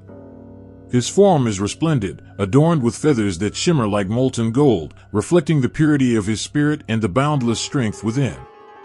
From the moment of his cosmic birth, Garuda's destiny is intertwined with the tapestry of gods and mortals alike. One of the most stirring tales of Garuda unfolds in the Mahabharata, where his role transcends that of a mere mount to Lord Vishnu. Here, Garuda emerges as a pivotal figure in the saga of Amrita, the elixir of immortality. The Devas, celestial beings, and Asuras, demons, engage in a ceaseless struggle for supremacy, and the Amrita becomes the coveted prize that promises eternal life. In this epic conflict, Garuda steps forward as the harbinger of change, driven by a noble quest to liberate his mother Vinata from the servitude imposed by Kadru, the mother of serpents.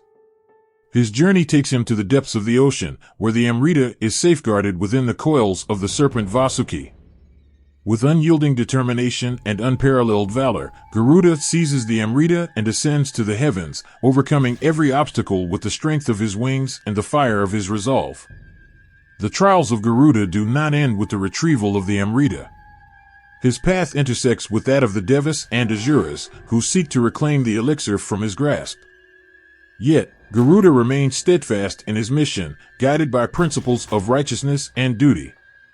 His allegiance to Lord Vishnu binds him in a timeless partnership where together they uphold cosmic order and protect the balance between worlds. Another poignant tale featuring Garuda unfolds in the Bhagavata Purana, where his devotion to Lord Vishnu is tested in ways that transcend mortal understanding. In one instance, Garuda's mother Vinata incurs the wrath of sage Durvasa, who curses her to serve her sister Kadru until her debt is repaid. Garuda, driven by filial piety and a sense of justice, seeks to fulfill his mother's plight and redeem her from servitude. Garuda's quest leads him to serve as the mount of Lord Vishnu, carrying the divine deity across the expanse of creation and into the heart of countless battles against the forces of darkness.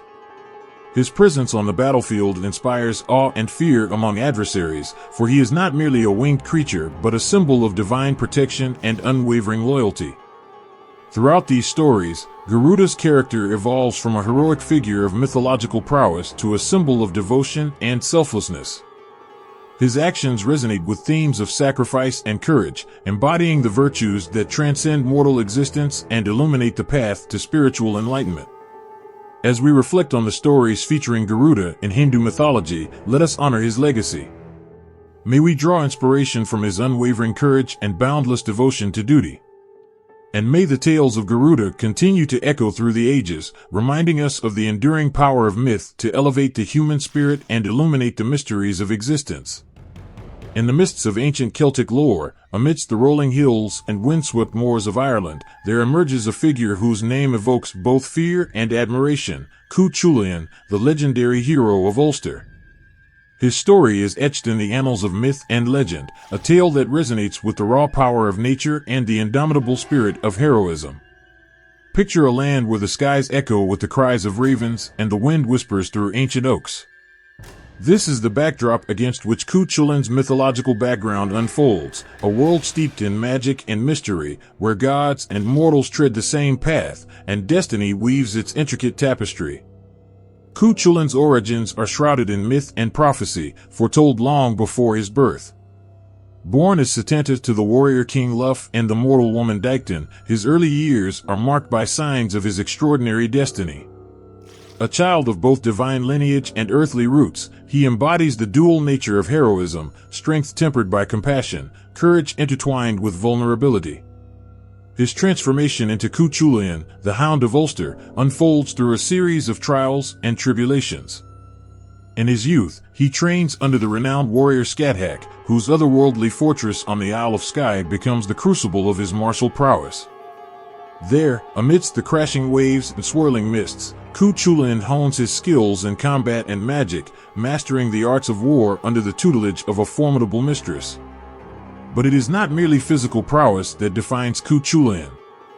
His mythological background is enriched by tales of prophecy and fate, where his destiny is entwined with that of the land itself. Foretold by druids and seers, his rise as a hero marks a turning point in the saga of Ulster, where he emerges as a defender of the realm against invading forces and supernatural threats. Central to Cuchulainn's mythological background is the tale of his single combat against Fair Dyad, his closest friend and rival. Bound by bonds of brotherhood and duty, their clash embodies the tragic essence of heroism, where loyalty and honor collide with the inexorable march of destiny. The battlefield becomes a stage for their epic struggle, where each blow strikes a chord of sorrow and valor, echoing through the ages. Yet, Cuchulain's heroism extends beyond mere mortal conflicts. His encounters with supernatural beings and creatures of myth further illustrate his role as a bridge between worlds. In his battle against the monstrous Hound of Culin, he earns the name Cuchulain, the Hound of Culin, a title that signifies not just his prowess in battle, but his steadfast commitment to protecting the innocent and upholding justice. Throughout his saga, Cuchulain's character evolves from a youthful warrior of prodigious talent to a symbol of resilience and indomitable will. His journey is marked by moments of triumph and tragedy, where victory comes at a cost and sacrifice becomes a testament to his unwavering resolve. In the realm of Irish mythology, Cuchulain stands as a beacon of courage and heroism, a figure whose legend transcends the passage of time. His mythological background resonates with themes of destiny and duty, of love and loss, weaving a narrative tapestry that captures the essence of human experience. As we reflect on the mythological background of Cuchulain, let us honor his legacy. May his story continue to inspire generations, reminding us of the enduring power of myth to illuminate the human spirit and echo the timeless truths that bind us all. In the hallowed halls of Celtic legend, where heroes are forged in the crucible of myth and valor, one name shines brightly: Cuchulain. His feats and stories are etched into the fabric of Irish mythology, each tale resonating with the raw power of courage and the poignant depths of human emotion. Imagine a land where the mist-clad hills of Ulster echo with the thunderous applause of warriors, where every stone bears witness to the extraordinary deeds of Cuchulain.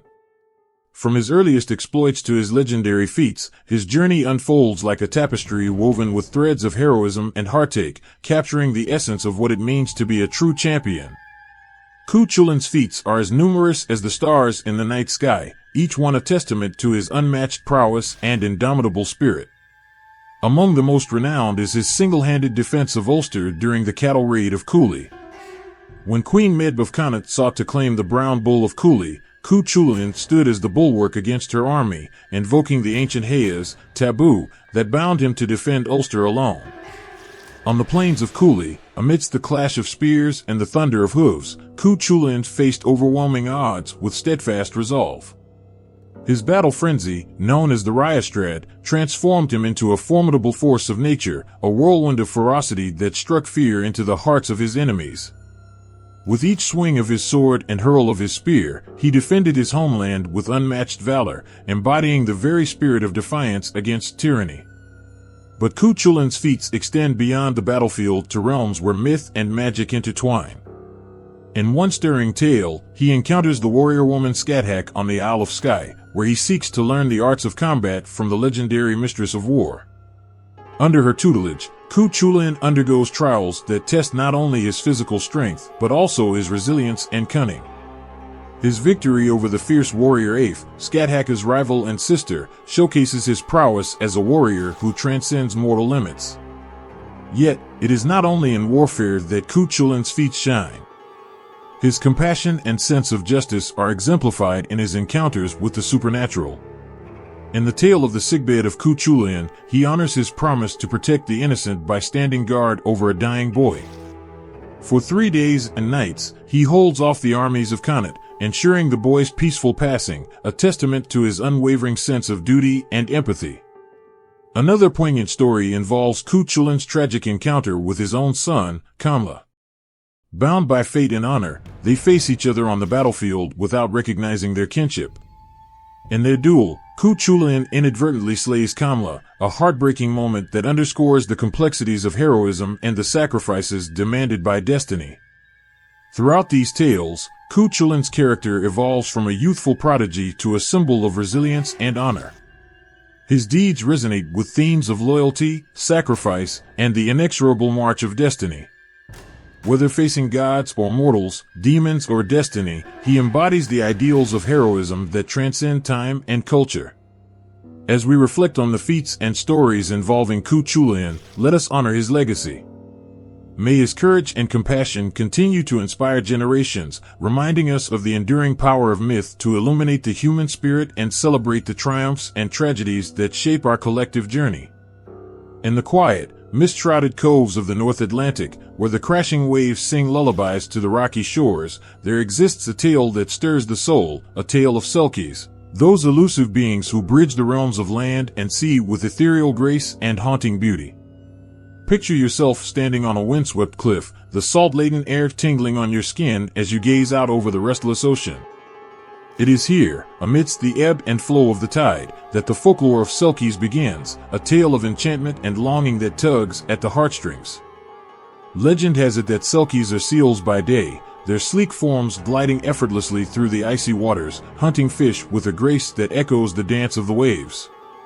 But when twilight descends and the moon casts its silver sheen upon the waves, these creatures shed their seal skins and emerge onto the shore as humans, their true forms revealed in all their splendor.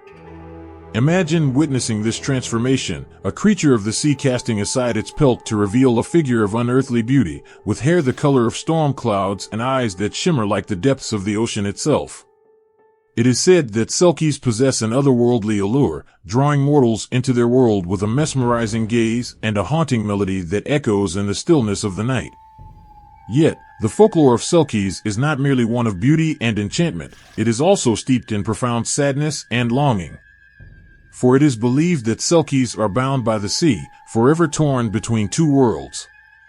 When they don their sealskins once more at dawn's first light, they return to the ocean depths, their hearts heavy with the ache of homesickness for the land they briefly called their own. The tales of Selkies often revolve around themes of love and loss, weaving intricate tapestries of human emotion against the backdrop of the relentless sea. In one poignant story, a lonely fisherman discovers a Selkie maiden weeping upon the shore, her seal skin clutched tightly to her chest. Moved by compassion, he takes her in and cares for her, unaware of her true nature until he stumbles upon her pelt hidden away in a chest. In another tale, a young woman unwittingly captures the heart of a Selkie man, who forsakes his life beneath the waves to walk beside her on land.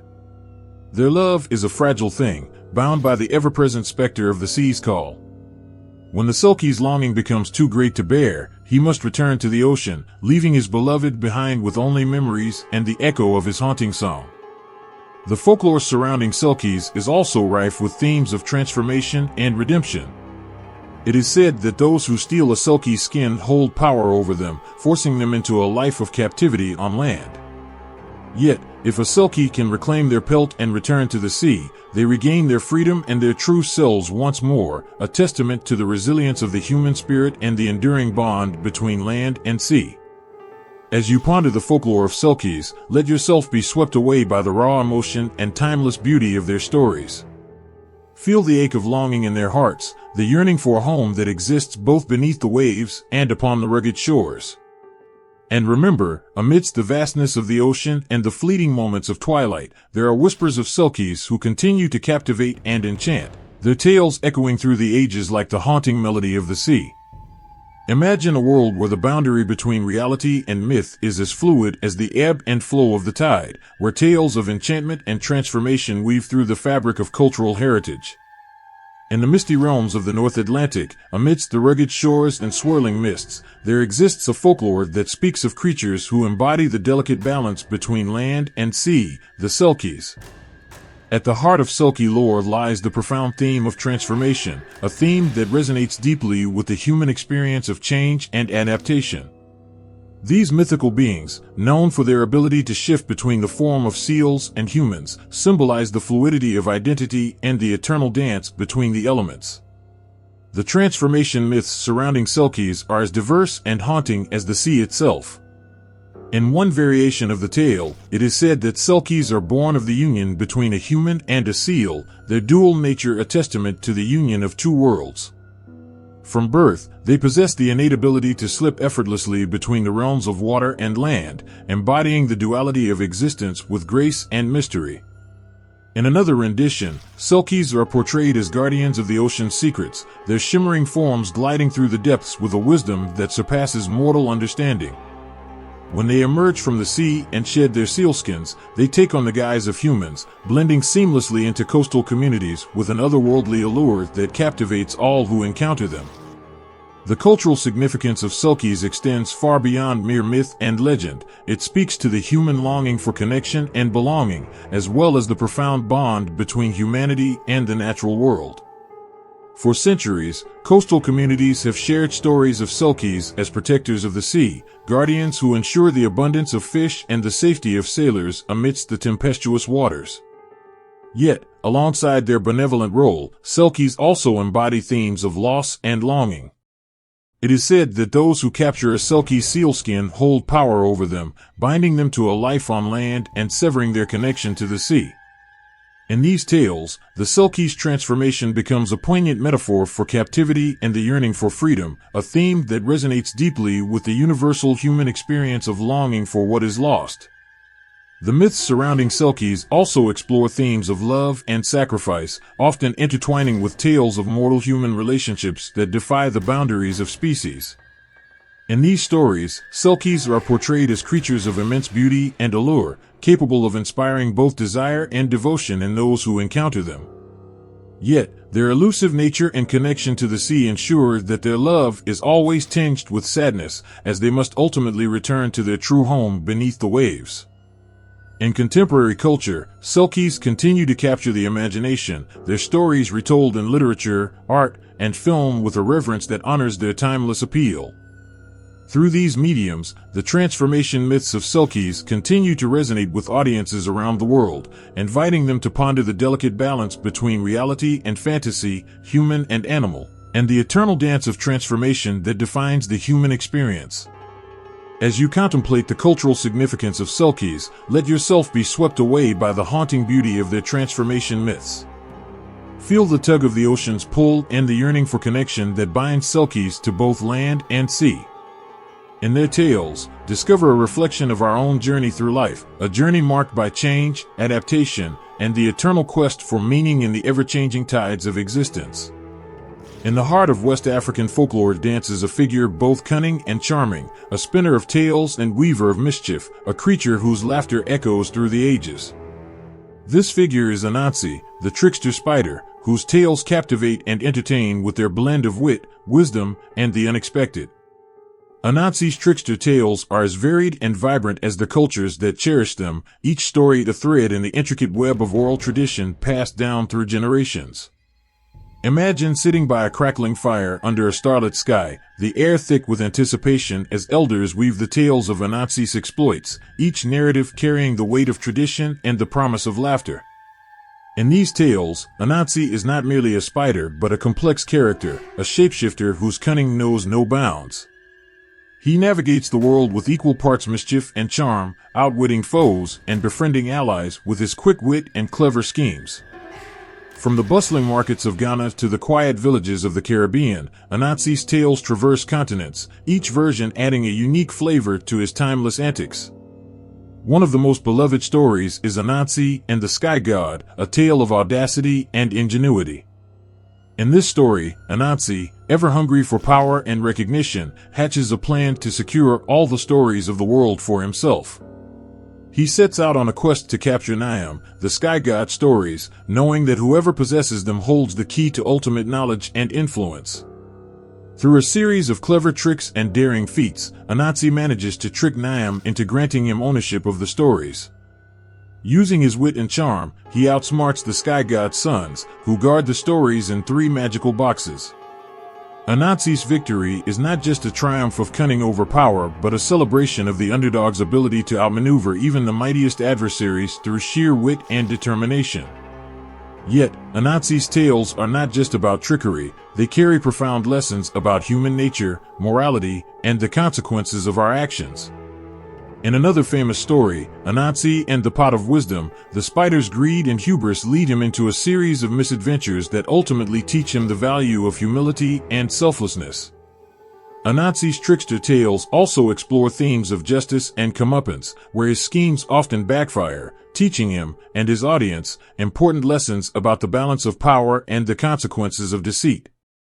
Despite his flaws, Anansi remains a beloved figure, a symbol of resilience and resourcefulness in the face of adversity. Across the African diaspora, Anansi's legacy endures, his tales adapting and evolving with each retelling to reflect the cultural identities and values of different communities. In the Caribbean, for example, Anansi becomes a symbol of resistance against oppression, his cunning used to outwit colonial powers and preserve cultural heritage in the face of adversity. In contemporary culture, Anansi continues to inspire and entertain, his tales finding new life in literature, theater, and even television. Authors and storytellers draw upon his timeless appeal, crafting narratives that resonate with audiences young and old, celebrating the enduring power of storytelling and the wisdom hidden within its folds. As you immerse yourself in the trickster tales of Anansi, let yourself be carried away by the laughter and wisdom woven into each narrative thread. Feel the thrill of anticipation as Anansi spins his webs of deception, and the satisfaction of witnessing justice served in unexpected ways. In Anansi's world, the boundary between trickery and wisdom is blurred, inviting us to ponder the complexities of human nature and the enduring power of a well-told tale. In the heart of African mythology, amidst the drumbeats and the flickering light of village fires, there exists a figure whose laughter echoes through the ages, a figure both mischievous and wise, cunning yet endearing. This figure is Anansi, the spider trickster, whose cultural role transcends mere storytelling to become a symbol of resilience, wit, and the enduring power of wisdom. Anansi's cultural significance is woven deeply into the tapestry of African folklore, where he emerges not just as a character but as a teacher, a protector, and a mirror to humanity's strengths and flaws. Imagine sitting under the vast African sky, surrounded by the warmth of community, as elders pass down tales of Anansi's exploits. Each story a lesson in life's complexities and a celebration of the human spirit. In these tales, Anansi navigates a world where animals speak, spirits roam, and the boundaries between the natural and supernatural blur. He is a shapeshifter, sometimes appearing as a spider, other times taking on human form, always adapting to the challenges he faces with wit and cunning. Through his adventures, Anansi becomes a bridge between the ordinary and the extraordinary, offering lessons that resonate across generations and cultures. One of Anansi's most beloved roles is that of the bringer of stories. In African cultures, storytelling is not merely entertainment but a sacred act, a means of preserving history, passing down wisdom, and reinforcing community bonds. Anansi, with his insatiable curiosity and boundless cleverness, becomes the custodian of these stories, ensuring their survival in a rapidly changing world. Anansi's tales also serve as moral compasses, guiding listeners through the complexities of human behavior and the consequences of one's actions. In the story of Anansi and the Pot of Wisdom, for instance, the spider's greed leads him into trouble, teaching a valuable lesson about the pitfalls of selfishness and the rewards of humility. Beyond morality, Anansi embodies resilience and resourcefulness, qualities essential for survival in challenging environments. His ability to outwit foes much larger and more powerful than himself speaks to the ingenuity and creativity found within African communities, where survival often hinges on one's ability to adapt and innovate. Moreover, Anansi's cultural role extends beyond storytelling to encompass rituals and ceremonies. In some traditions, Anansi is invoked during harvest festivals or rites of passage, his presence believed to bring luck and prosperity. Through these rituals, Anansi becomes not just a character in myths, but a living force, actively shaping the cultural practices and beliefs of those who invoke him. Anansi's significance in African mythology also lies in his role as a mediator between gods and humans. In some tales, he bargains with deities on behalf of mortals, negotiating for blessings or intervening in disputes. This portrayal highlights Anansi's dual nature as both a trickster and a hero, a figure who challenges authority yet also seeks justice and balance in the world. In the diaspora, Anansi's legacy takes on new dimensions, adapting to reflect the experiences and challenges faced by African-descended communities around the world. In the Caribbean, for example, Anansi becomes a symbol of resistance against oppression, his cunning used to outsmart colonial powers and preserve cultural identity. Anansi's tales continue to resonate in contemporary culture, inspiring artists, writers, and storytellers to reinterpret his adventures for new audiences. Whether in children's books, animated films, or theatrical productions, Anansi's enduring appeal lies in his ability to entertain, educate, and provoke thought about the human condition. As you immerse yourself in the tales of Anansi, allow yourself to be captivated by his wit and wisdom, his resilience and resourcefulness. Feel the laughter bubble up within you as he outsmarts his adversaries, and let his lessons on morality and humanity touch your heart.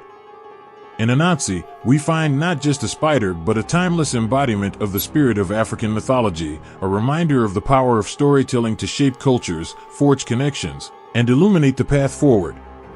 Imagine standing on the shimmering shores of a tropical coast, where the waters stretch endlessly before you, their depths concealing mysteries and wonders beyond imagination. It is here, amidst the lapping waves and the salty breeze, that the enchanting figure of Mami Wata emerges from the depths, a goddess of the waters, both alluring and fearsome, whose myths and legends have captivated hearts across Africa and beyond. Mami Wata is not merely a deity but a force of nature, embodying the dualities of beauty and danger, seduction and power. She is often depicted as a mermaid-like figure, with long flowing hair, mesmerizing eyes, and a captivating voice that lures sailors and fishermen into her watery domain. Her beauty is intoxicating, capable of ensnaring the hearts of mortals who dare to gaze upon her radiant form. In the myths surrounding Mami Wata, she is known as a goddess who possesses the ability to bestow wealth, fertility, and healing upon her devotees. Those who encounter her may be blessed with prosperity and success, their fortunes tied to the whims of the ocean over which she reigns. Yet, beneath her benevolent facade lies a darker side. Mami Wata is also capable of unleashing storms, drowning those who dare to disrespect or betray her. The tales of Mami Wata traverse the diverse landscapes and cultures of Africa, from the shores of Nigeria to the rivers of Congo and beyond. Each region imbues her myth with local flavors and interpretations, weaving a tapestry of stories that reflect the deep reverence and fear with which she is regarded. In Nigeria, she is known as Mami Wata or Mami Wata, revered for her ability to grant riches and good fortune to those who pay homage to her. In other parts of West Africa, she is Oshun, the goddess of rivers and fertility, celebrated in vibrant festivals and rituals that honor her divine presence. Mami Wata's allure extends far beyond Africa's shores, reaching into the Caribbean and the Americas through the transatlantic slave trade. Here, she merges with local deities and spiritual traditions, becoming a symbol of resilience and cultural continuity among African diaspora communities. In Haiti, she is Ezeli Frida, the law of love and luxury, embodying the same qualities of beauty and power that define Mami Wata in her African origins. Her worship transcends mere religious practice, encompassing a complex tapestry of beliefs, rituals, and taboos that shape interactions with the natural world. Fishermen may offer sacrifices to ensure bountiful catches, while women seeking fertility may seek her blessings through offerings of flowers and prayers. The rituals associated with Mami Wata are steeped in symbolism and tradition, invoking her protection and favor in times of need. Yet, for all her mystique and power, Mami Wata remains an enigma, a goddess whose motives and desires are as unpredictable as the ocean itself. She embodies the untamed forces of nature, reminding humanity of its humble place in the grand scheme of creation. To encounter Mami Wata is to confront the sublime, a mixture of awe and terror that transcends mortal understanding. In contemporary culture, Mami Wata continues to inspire artists, musicians, and writers who reinterpret her image in mythology through various mediums. Her presence in literature and visual arts serves as a testament to her enduring allure and the timeless appeal of her stories. Whether depicted as a benevolent spirit or a vengeful temptress, Mami Wata's legend resonates with themes of desire, power, and the eternal struggle between humanity and the natural world. As you ponder the tales of Mami Wata, let yourself be swept away by the ebb and flow of her myth, a tale as deep and vast as the ocean itself, filled with wonder, danger, and the eternal quest for understanding. In Mami Wata, we find not just a goddess of the waters, but a reflection of our own desires and fears, a reminder of the mysteries that lie beneath the surface of existence, waiting to be discovered and respected. Imagine a continent pulsating with life, its diverse cultures intertwined with ancient tales that echo through generations. In this vibrant tapestry of Africa, amidst the rhythms of drums and the chants of rituals, Mami Wata emerges as a timeless symbol, a goddess of the waters whose presence transcends borders and unites communities in reverence and awe. In West Africa, from Nigeria to Ghana, Mami Wata is known by various names and revered with fervent devotion. She is Mami Wata, the spirit of rivers and oceans, whose beauty is said to rival the shimmering waves themselves. Her image is that of a mermaid-like figure, adorned with jewels and surrounded by aquatic creatures that obey her every command. To encounter Mami Wata is to witness a spectacle of wonder and trepidation, a goddess whose blessings bring wealth and prosperity, yet whose wrath can unleash tempests and drown the unwary. In the Igbo traditions of Nigeria, Mami Wata is revered as Uhumiri, the goddess of wealth and fertility. She is depicted as a powerful deity who controls the tides of fortune, granting favor to those who honor her with offerings of fruits, flowers, and sacred rituals. Fishermen seek her protection before setting sail, believing that her blessings ensure bountiful catches and safe voyages across treacherous waters. Further west, in the coastal regions of Ghana, Mami Wata is known as Mame Wata, a figure of beauty and mystery whose legends intertwine with the lives of fishermen and coastal communities. Here, she is believed to reside in the depths of the ocean, where she holds court with her entourage of sea creatures and spirits. Tales abound of fishermen who have glimpsed her shimmering form beneath the waves, only to be bewitched by her enchanting song and drawn into her watery embrace. In the diaspora communities of the Caribbean and the Americas, Mami Wata takes on new forms and names, adapting to local beliefs while retaining her essence as a goddess of water and fertility.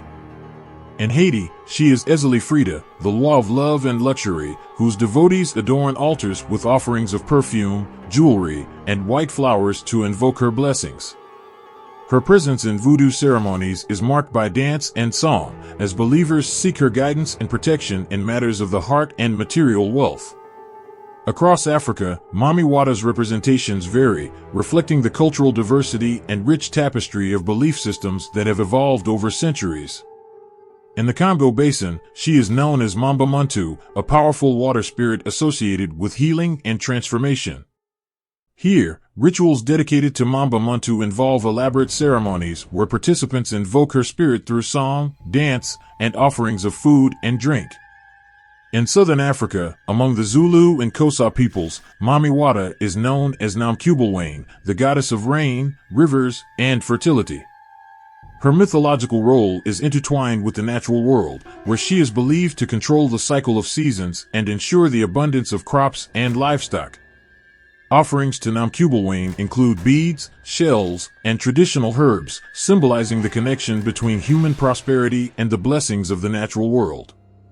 Throughout Africa, Mami Wata's representations underscore the profound respect and fear with which she is regarded, a testament to her dual nature as both a benevolent giver of blessings and a formidable force of nature. Her myths resonate deeply with themes of desire, power, and the eternal struggle between humanity and the elements. To encounter Mami Wata is to confront the mysteries of the deep, where the boundaries between the seen and unseen worlds blur and the primal forces of nature hold sway. In modern times, Mami Wata continues to inspire artists, writers, and musicians who reinterpret her image and mythology through various mediums. Her presence in contemporary African art and literature serves as a reminder of the enduring power of myth and the cultural legacy that binds communities together across time and space. As you reflect on the tales of Mami Wata, let yourself be immersed in the beauty and mystery of Africa's spiritual landscape, a realm where gods and goddesses shape human destiny and the natural world dances to the rhythms of ancient beliefs. In Mami Wata, we find not just a deity but a symbol of resilience, adaptation, and the enduring quest for harmony between humanity and the waters that sustain life. In the chilling whispers of North American folklore, there exists a creature of primal terror, whispered about in hushed tones around crackling campfires and on moonlit nights, the Wendigo. Its very name strikes fear into the hearts of those who dare to utter it, for the Wendigo embodies the darkest aspects of human nature and the unforgiving wilderness. Legend tells of the Wendigo as a malevolent spirit or creature originating from the beliefs of the Algonquian peoples, stretching from the Great Lakes region to the Atlantic coast. It is said to be born from the depths of winter's hunger, when desperation drives humans to unthinkable acts in the harsh embrace of cold and famine. The Wendigo is not merely a beast of the wild, but a manifestation of insatiable greed and cannibalistic hunger, consuming not just flesh, but the very souls of those it ensnares. Describing the Wendigo evokes images of horror and despair, a towering figure with emaciated limbs and sunken eyes that glow with a hunger that can never be satisfied. In some tales, its skin is stretched tight over protruding bones, a grotesque parody of humanity driven to extremes. Its howl pierces the silence of the wilderness, carrying with it a primal terror that freezes the blood of those who hear it. Culturally, the Wendigo serves as a cautionary tale, a grim reminder of the consequences of excess and the dangers of unchecked ambition. It embodies the sin of gluttony taken to its most horrifying extreme, where the desire for material wealth or power consumes the soul, twisting it into something monstrous and inhuman. The Wendigo's presence in folklore serves to enforce social taboos against greed and cannibalism, warning against the moral decay that can result from succumbing to such primal urges. Stories of encounters with the Wendigo are fraught with dread and suspense, often recounting desperate struggles for survival against an implacable force of nature and malevolence. In some versions, those who fall prey to its curse are doomed to become Wendigos themselves, condemned to roam the wilderness forever in search of human flesh to devour. Such tales underscore the psychological and spiritual dimensions of the Wendigo myth, a haunting reflection of humanity's capacity for both great good and unspeakable evil. Among the Algonquian tribes, rituals and ceremonies were performed to ward off the Wendigo's influence, invoking the protection of benevolent spirits and reaffirming communal bonds in the face of adversity. These rituals emphasized the importance of cooperation, sharing, and respect for the natural world as safeguards against the insidious lure of the Wendigo's temptation. The Wendigo's cultural significance extends beyond its role as a cautionary tale. It has permeated contemporary literature, art, and popular culture, where its image continues to evoke fear and fascination. In literature, authors such as Algernon Blackwood and Stephen King have drawn upon the Wendigo mythos to explore themes of isolation, madness, and the darker recesses of the human psyche. Artistic representations of the Wendigo often emphasize its monstrous form and the existential dread it inspires. Paintings and sculptures depict it as a gaunt, spectral figure haunting the winter landscape, its eyes gleaming with an otherworldly hunger. In film and television, the Wendigo has been portrayed as a relentless predator, stalking its prey through snow-covered forests and icy mountain passes. In conclusion, the Wendigo stands as a testament to the enduring power of folklore to illuminate the human condition and confront our deepest fears. It challenges us to confront the darkness within ourselves and to recognize the consequences of unchecked desire and moral corruption. As you ponder the tales of the Wendigo, may you heed its warning and remember that the greatest monsters are often those that dwell within. In the deep, dark forests of the North American wilderness, where the wind whispers through ancient pines and shadows dance around flickering campfires, there lurks a creature of chilling legend, the Wendigo. This malevolent entity, born of desperation and fueled by insatiable hunger, embodies the darkest fears of those who dare to venture into its realm. The tale of the Wendigo begins with a haunting origin rooted in Native American folklore. It is said that the Wendigo was once a human, driven mad by starvation and resorting to cannibalism in the harsh winter months. Consumed by greed and an unnatural hunger, this individual succumbed to a cursed transformation, becoming a monstrous creature with a heart as cold as the snow-covered lands it roams. The Wendigo is not merely a creature of physical terror, but a manifestation of spiritual corruption. It preys upon the vulnerable, feeding on their fear and desperation. Its haunting cry echoes through the trees, striking fear into the hearts of those who hear it, a warning to heed the lessons of greed and the consequences of forsaking one's humanity. In the chilling legends surrounding the Wendigo, encounters with this creature are fraught with peril and profound psychological terror. Those unfortunate enough to cross its path often find themselves ensnared in a battle for their very souls.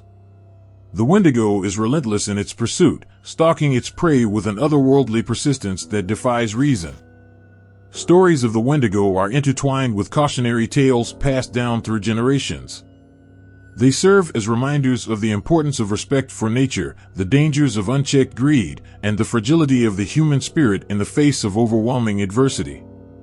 The Wendigo's presence in folklore serves not only to frighten but to impart wisdom, a testament to the enduring power of storytelling as a means of understanding the darker aspects of the human experience. Across different Native American tribes, variations of the Wendigo myth persist, each adding layers of complexity to its characterization.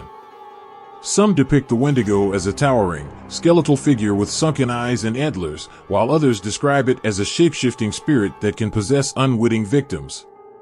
Regardless of its form, the essence of the Wendigo remains consistent, an embodiment of gluttony, greed, and the perils of moral decay. In the frigid wilderness where the Wendigo is said to dwell, every rustle of the wind and snap of a twig carries the weight of ancient warnings. It is a creature that embodies the harsh realities of survival in unforgiving landscapes, where the line between humanity and monstrosity blurs in the face of primal instincts. The legend of the Wendigo continues to captivate imaginations and evoke primal fears, resonating with audiences far beyond the forests where it was first whispered. Its tales remind us of the power of folklore to explore the darkest corners of the human psyche and to impart timeless lessons that transcend generations. As long as there are storytellers to weave its chilling narrative, the Wendigo will continue to haunt the depths of our collective consciousness, a testament to the enduring allure of the unknown and the untamed. In the vast expanse of the North American skies, where thunder rolls like the drumbeat of the heavens and lightning cracks across the firmament, there soars a majestic and fearsome creature, the Thunderbird. This legendary avian deity commands the storms, embodying the raw power and awe-inspiring might of nature itself. The mythology of the Thunderbird is as ancient as the land it calls home, rooted deep in the traditions of numerous Native American tribes across the continent. To these cultures, the Thunderbird is not merely a creature of myth, but a spiritual force, revered for its role in maintaining balance and order in the natural world. Legend has it that the Thunderbird inhabits the realm where sky meets earth, soaring on wings that span the horizon and eyes that flash with the intensity of lightning. Its feathers are said to shimmer with the iridescence of storm clouds, and its cry reverberates through the air like thunder, striking both fear and reverence into the hearts of those who witness its presence. The Thunderbird's mythological role is multifaceted, embodying various aspects of nature's power and symbolism. It is often depicted as a harbinger of storms, capable of summoning thunder and lightning at will. In some tales, the beating of its wings creates the winds that sweep across the land, bringing rain to nourish the earth and cleanse the spirit. Beyond its elemental prowess, the Thunderbird holds deep spiritual significance. It is seen as a protector and guardian, watching over the land and its people with vigilant eyes. In times of danger or strife, tribes would invoke the Thunderbird's name, seeking its strength and guidance to overcome adversity. Symbolically, the Thunderbird represents resilience and renewal. Its ability to harness the forces of nature speaks to the interconnectedness of all living things and the cyclical nature of existence. Just as storms give way to calm, so too does hardship pave the way for growth and transformation. Legends surrounding the Thunderbird are rich with tales of heroism and divine intervention. It is often depicted as a benevolent deity, aiding humans in their quests and imparting wisdom through its actions. In some stories, the Thunderbird is a celestial messenger, carrying prayers and blessings to the heavens on behalf of humankind. But alongside its benevolent aspect, the Thunderbird is also a formidable force to be respected. Its wrath is said to be swift and terrible, punishing those who disrespect the natural order or abuse the Earth's resources.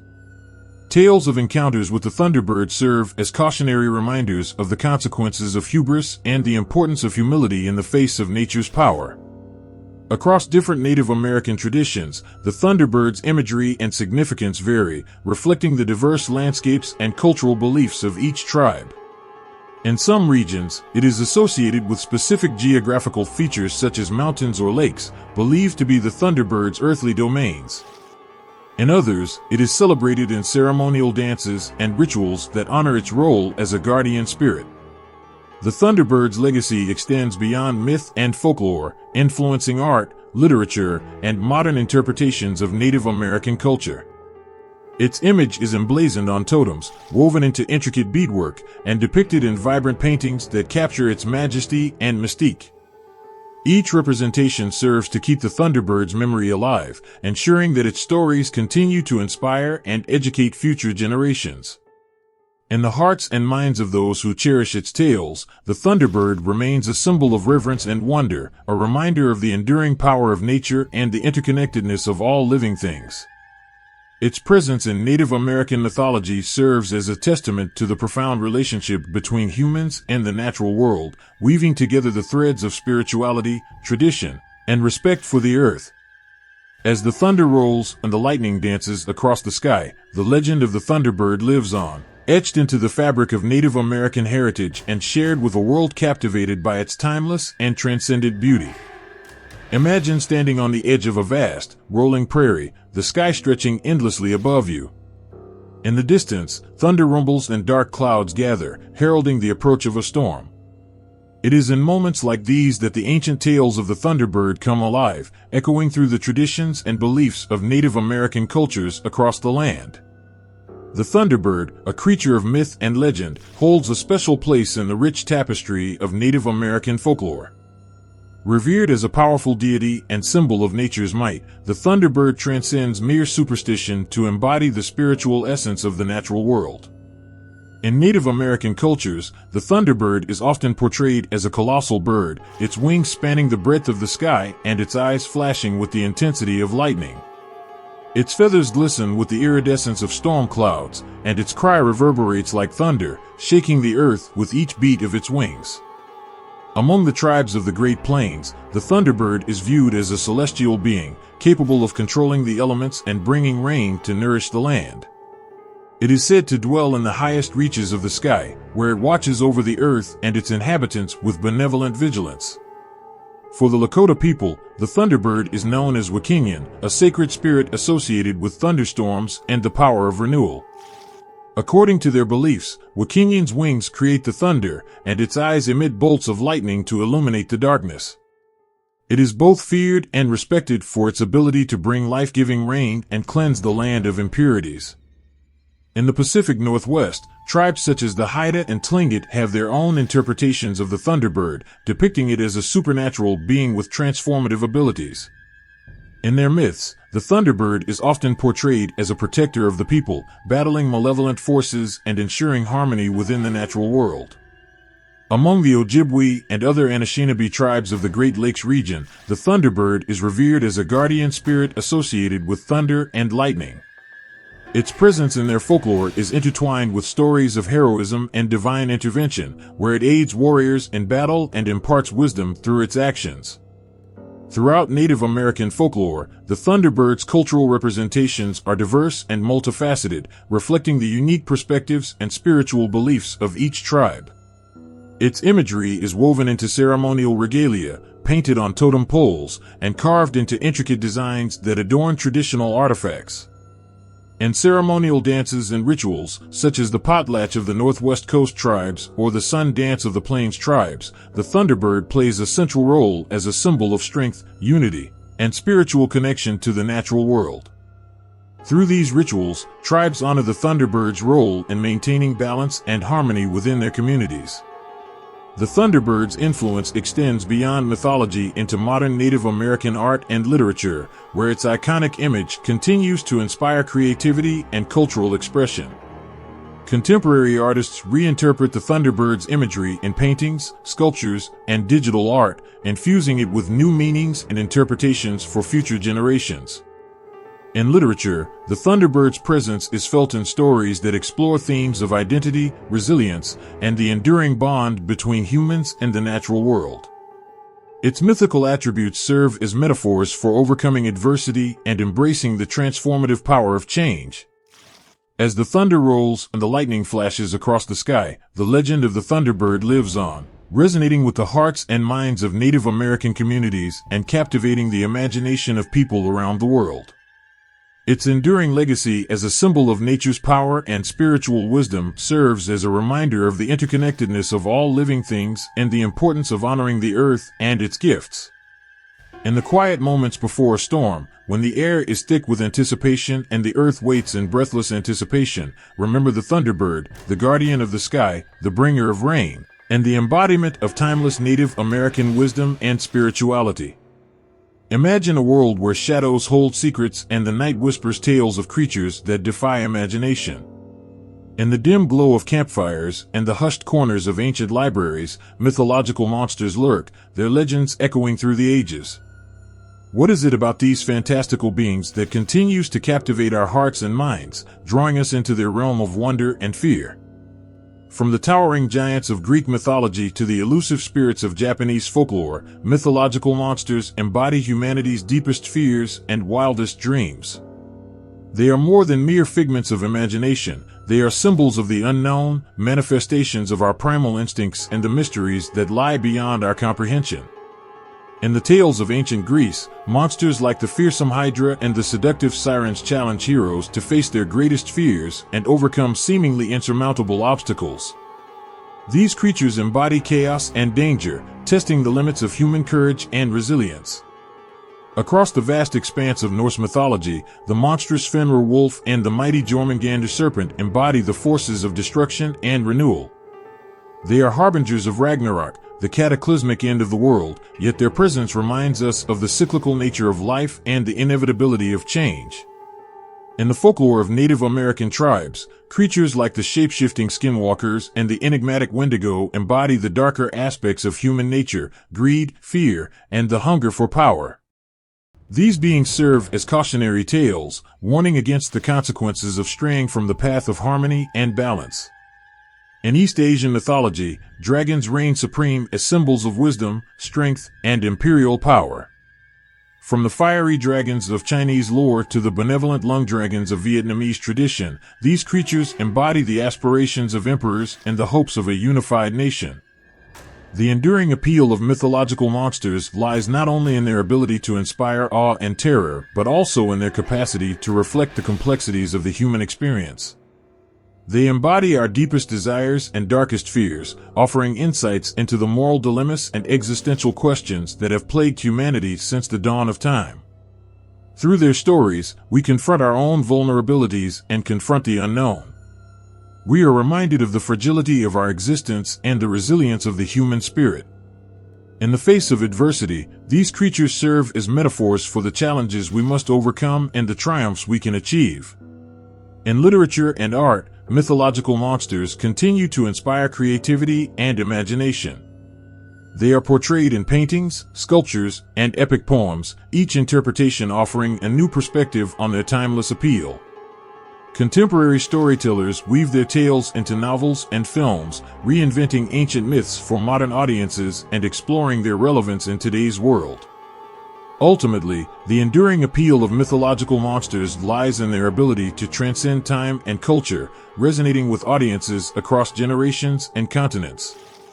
They are more than mere legends. They are windows into the human psyche and the universal quest for meaning and understanding. As you ponder the mysteries of the night and listen to the echoes of ancient tales, remember the mythological monsters that have captured our imagination and continue to shape our collective consciousness. They are guardians of wisdom, harbingers of change, and reminders of the limitless possibilities that await those who dare to dream beyond the boundaries of the known.